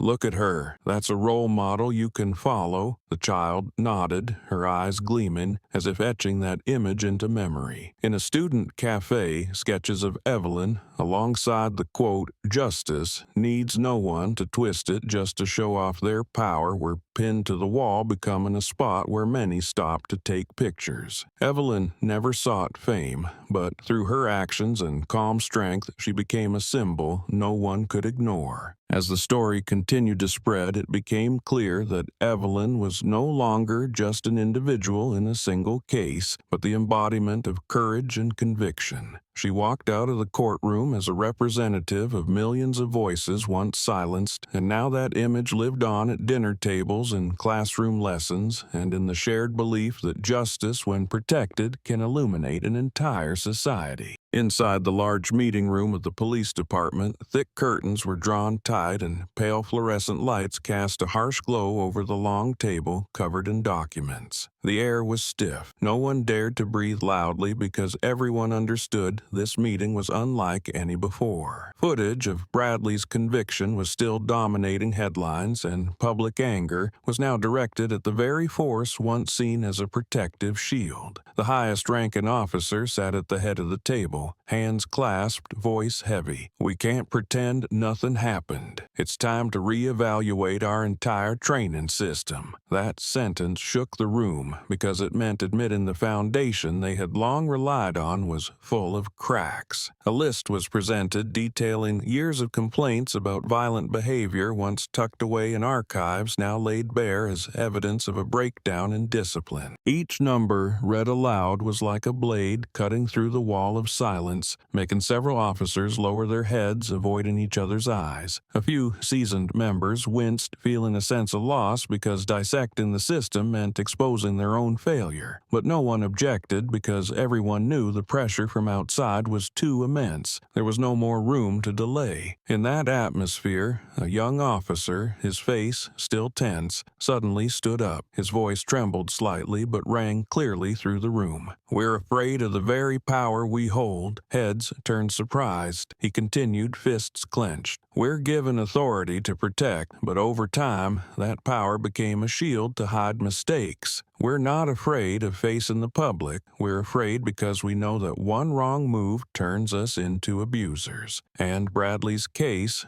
proved that fear has become reality. Silence fell, not the kind born from avoidance, but one heavy with truths finally spoken. Some looked uneasy. Others nodded quietly in agreement. The commander glanced around, seeing clearly the cracks forming in his ranks, but also glimpsing a sliver of hope, because admitting the truth is the first step toward change. He tapped the table, voice firm. "If we don't change justice, we'll keep being trampled by the very people who swore to protect it. Power cannot be what we fear. It must be what we control." The meeting dragged on under a heavy atmosphere, but everyone knew that for the first time the police force had truly been shaken. The young officer's confession echoed through the room, forcing everyone to confront the core of their work, compelling the entire system to face a single question: would they continue letting power become a shadow, or learn to use it for its rightful purpose? And in that room, silence was no longer avoidance, but a quiet vow for for a reform that could no longer be delayed. The tension rose after the officer's words still lingered in the air. A man sitting at the end of the table stood up, his face tense, voice sharp. "We can't let Bradley's actions drag the entire force through the mud. He's an outlier. Don't let one case destroy the reputation we've built for years." His protest rang out, laced with the fear of being lumped in together. But before he could finish, another voice cut in. A middle-aged female officer, seasoned by years, working tough neighborhoods, looked directly at him and said firmly, "If he was truly an outlier, why were complaints over the past 10 years ignored? If the system was clean, why were the records hidden?" Her questions shook the room. Some eyes dropped to the table, a few sighs escaped as if the cracks were now impossible to ignore. One by one, people began to speak, no longer cautious as before. Someone slammed their hand on the table, claiming the media had blown things out of proportion that the public outrage would pass. But others pushed back, insisting that silence and denial were the real killers of trust, and if they didn't act now, there would be no chance left to recover it. Clashing opinions filled the room, turning the closed meeting into a battlefield of voices that had never dared to surface. The air grew dense, heavy, every word sparking like fire from steel colliding. At the head of the table, the commander, who had remained silent throughout all meetings, finally spoke, his voice low and deliberate. "Each of us has to ask ourselves, who do we really serve? The people or our own power?" His question swept through the room like wind through fire, and the debate flared even hotter. Some officers exchanged uneasy glances, unsure how to respond, while others clenched their jaws, facing a truth they didn't want to admit. Amid the noise,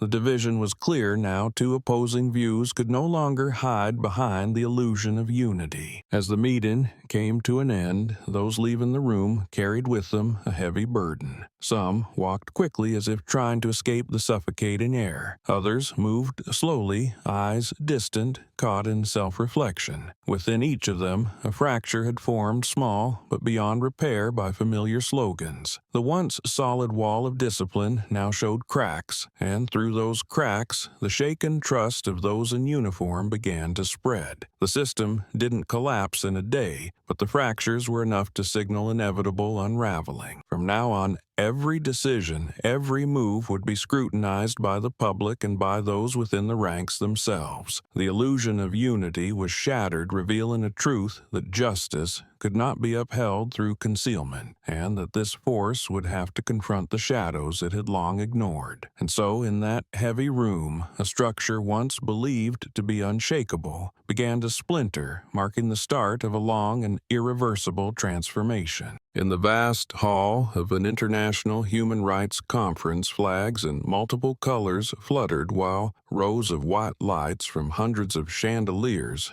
cast a solemn, markedly tense atmosphere. When the session turned to justice and human rights, a European delegate rose and declared with resonant clarity, "The Bradley case is not just a domestic issue, but a clear demonstration of power abused even within the most sacred of spaces, the courtroom." Heads turned, notes were scribbled. Everyone understood this incident had transcended city or national boundaries and become a global example before the international community. Delegates from other nations followed, some drawing parallels to similar incidents in their countries, others emphasizing that if a judge could be attacked publicly, the risk to ordinary citizens was infinitely greater. Each statement struck like a hammer, reinforcing the realization that this case had outgrown its local context. A large screen projected the video of the punch and Bradley's verdict, prompting many attendees to shake their heads. Younger delegates sat, taller eyes alight with indignation and resolve. Outside the hall, international media swarmed. Reporters from major outlets, the New York Times, The Guardian, and various Asian TV networks crowded to relay the breaking news. Headlines blared, "Police attack judge shocks America punch," that shattered trust in justice, and images and outcry go global. These headlines appeared on front pages, translated into multiple languages, and spread at breakneck speed. Journalists not only reported the story, they analyzed it, it,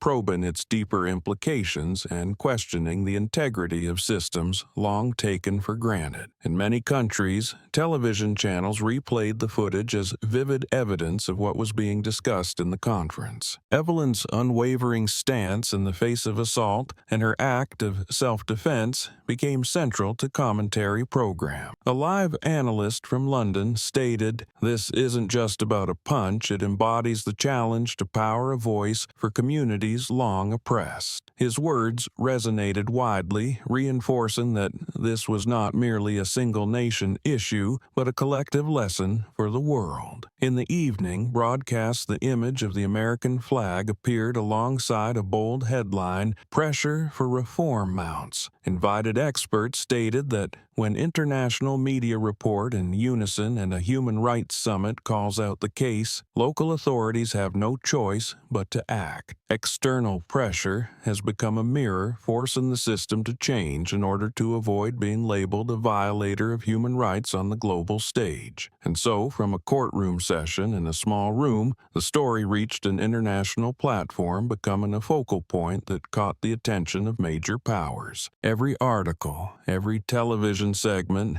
not only reported on the incident but also added momentum, each wave pushing the system closer to reform. Under the harsh lights of the summit, the case became a textbook example, turning global pressure into an undeniable part of the journey toward justice. After the Human Rights Summit concluded with many strong voices, the pressure quickly returned to local leadership where the case had originated. Floods of calls came from federal offices, international news played on repeat, and a slew of editorials forced city leaders to sit down together. In a closed-door meeting at City Hall, the mayor and council members exchanged tense remarks, all understanding that silence or delay at this point would be political suicide. One person stood up, voice firm, "We need a clear roadmap for reform or outside pressure will crush the entire system." Heads nodded. Never before had the city been under such intense scrutiny. A draft reform plan was urgently written with provisions demanding transparency in police disciplinary records, expanded independent oversight, and comprehensive retraining on professional conduct. Local media quickly picked up the story, printing it on front pages under the headline,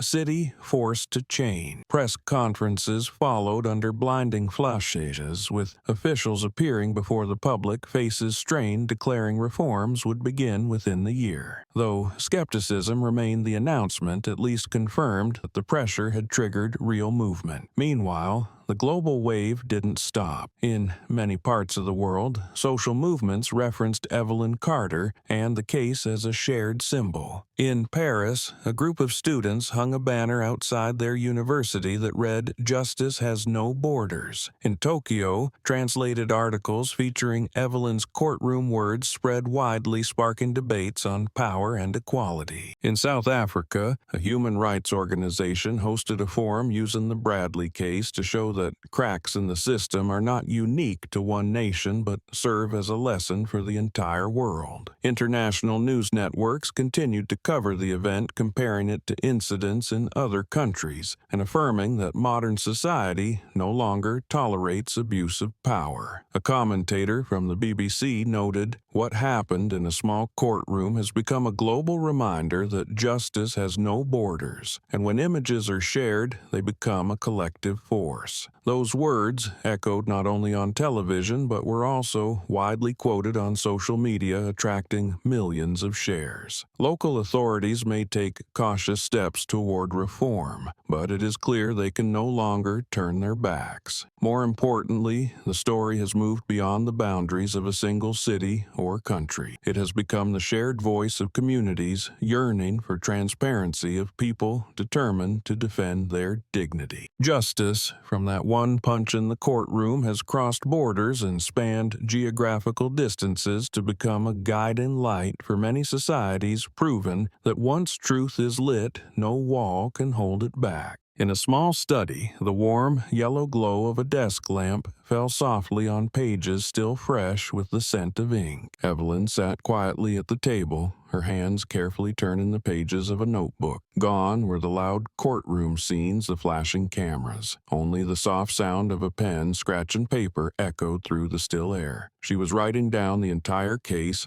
not just to record the events, but to preserve a piece of her spirit, a part of the experience she believed future generations needed to understand. Her words were simple, yet weighty. Some pages detail in the moment she stood up in court, others paused long under her pen as her eyes drifted, recalling the long days of suppression before she calmly wrote on as if in conversation with herself. The journal was not meant to justify or prove anything, but to carry Evelyn's belief that every person has the right to stand up for their dignity. She wrote about her initial fear, the silence that was forced upon her, and the moment she realized justice only survives when someone dares to speak. Each page turned with care. The slanted writing under the soft light created a feeling of warmth, like a small flame in the night. In Evelyn's eyes shone a quiet peace, because she knew that when she was gone, these words would continue to live. One weekend, her grandchildren found the notebook on the desk. They gathered around it, their curiosity quickly turning into focused attention. One of them began reading aloud, halting but clear, and the group fell silent. Each line came to life as a vivid story, helping them picture the courtroom, the chants on the streets, and the punch that shook the entire system. One child teared up, letting the emotion fall without wiping it away because they could feel the pain and pride woven into each sentence their grandmother had left behind. They asked each other, then asked the adults, why a judge had to endure such injustice, and why their grandmother chose to stand rather than walk away. In those questions, they began to absorb the values Evelyn had written. The eldest granddaughter whispered she didn't let them define justice for her. She held on to it with her own hands. That line silenced the group, and they nodded as if grasping a lesson no textbook could ever teach. In the small room, the sound of reading mingled with the soft rustling of paper, forming a gentle symphony. Evelyn sat in her armchair, listening to the children, her lips curling into a faint smile. She didn't need to say anything more because her personal legacy had already spoken through the pages. The warm desk light reflected off her face, a face weathered by storms, but now at peace, knowing what she had lived through had not been in vain. It had become seeds planted in the hearts of a new generation, and one day from those seeds, justice would continue to grow and rise, no matter how many walls had once tried to hold it back. The news about Evelyn Carter spread beyond newspapers and TV commentary, gradually finding its way into the hearts of the younger generation. More and more law students, social activists, and even teens, undecided on a career path, made their way to her modest home to listen and learn. They came in groups, sometimes just 2 or 3, other times full cars of bright faces with notebooks, recorders, and eager eyes. They wanted to hear not only about the courtroom punch, but the long journey that led up to it, a journey of perseverance in the face of challenge. Evelyn welcomed each group quietly with a warm cup of tea, a wooden chair on the porch, and a voice that was calm yet steady. Every conversation left a distinct impression on those young visitors. In front of them sat not a figure of judicial authority, but a person who had endured bias and challenge, who stood firm, guided by her convictions. Many admitted that before meeting her, justice was only a concept in textbooks, but hearing her speak made justice feel real, an obligation that one individual could bear. One shy young man asked for her autograph, then burst into tears when she signed and added, "Use your voice to defend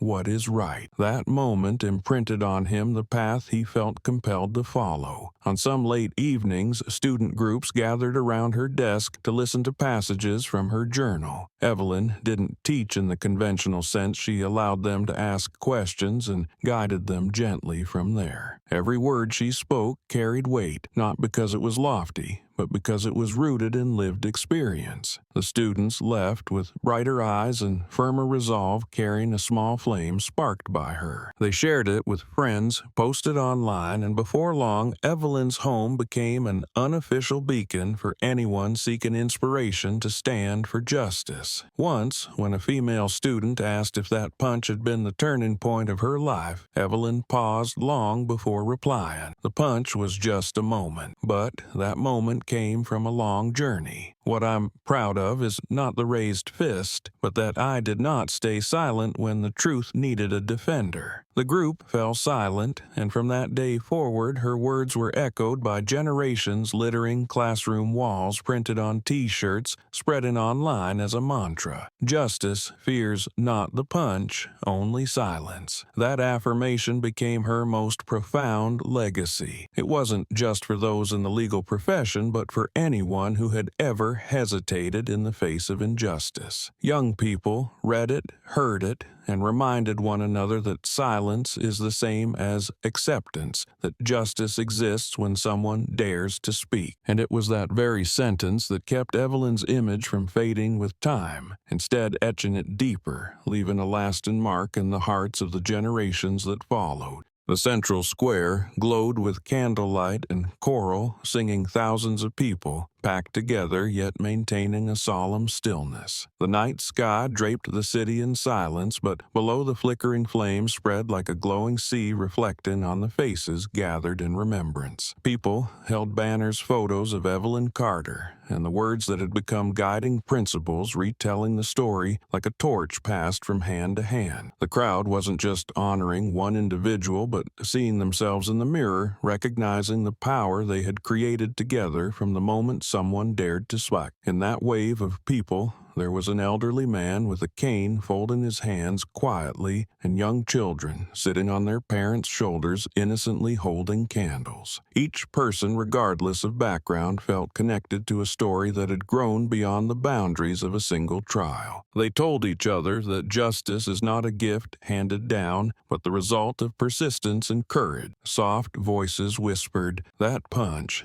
didn't just strike a man, it struck back at abuse of power." And in that space, filled with light, the lesson of truth and resistance became clearer than ever. Citizens stepped forward one by one to speak, some recalling the moment they first saw the video, how outrage turned into the drive to take action. Others spoke about reading Evelyn's journal and realizing that justice can begin in the heart of an ordinary person. Each story was met with applause, a way for the community to affirm that they had walked this path together. These personal reflections merged into a collective echo, confirming that the torch of justice had been lit and would not be extinguished. On a makeshift stage, the host slowly read the words etched into everyone's mind. Justice does not fear fists, only silence. The entire square roared as thousands repeated the phrase in unison, their voices rising like an oath. The moment shook the air, leaving behind a feeling of reverence that words could not describe. Everyone understood that Evelyn's legacy was not just in her actions that day, but in her unwavering spirit to face the truth and defend it to the end. The memorial night came to a close, but its echo lingered. As the crowd dispersed through the city streets, each person carried a piece of that flame in their heart. The lesson of truth, the lesson of resistance, had become a reminder that society only changes when people are willing to face it and speak up. The square returned to stillness, but the half-burned candles still flickered in the wind, standing as proof that the torch of justice would continue to light the way for generations to come. As the candlelight in the square gradually faded, the echoes of the vigil still resonated in the hearts of the young. They returned home, went back to their classrooms, but none left with an empty heart. In their eyes, faith and justice had been planted like small seeds taking root from the story of Evelyn Carter. In university hallways, groups of students held lively discussions about power and responsibility. Some chose the case as the subject of research, others quietly wrote in journals as a promise to live differently. On social media, the new generation shared images of the vigil along with captions affirming that justice was no longer a distant concept, but lived in their own choices and actions. Many Many teachers use this story as a practical lesson instead of only teaching dry theory. In classrooms, students listened closely and asked deeper questions, wanting to understand how to keep the truth from being distorted. A high school boy stood up and said, "If she could stay strong in her most dangerous moment, then we can be strong in smaller ones." Applause broke out across the room because his words captured the spirit Evelyn left behind. It was proof that the flame of justice had touched the hearts of a new generation, ready to spread and light other paths. That belief appeared not just in schools, but in homes. Family dinners became moments where parents told their children about Evelyn not as a distant figure, but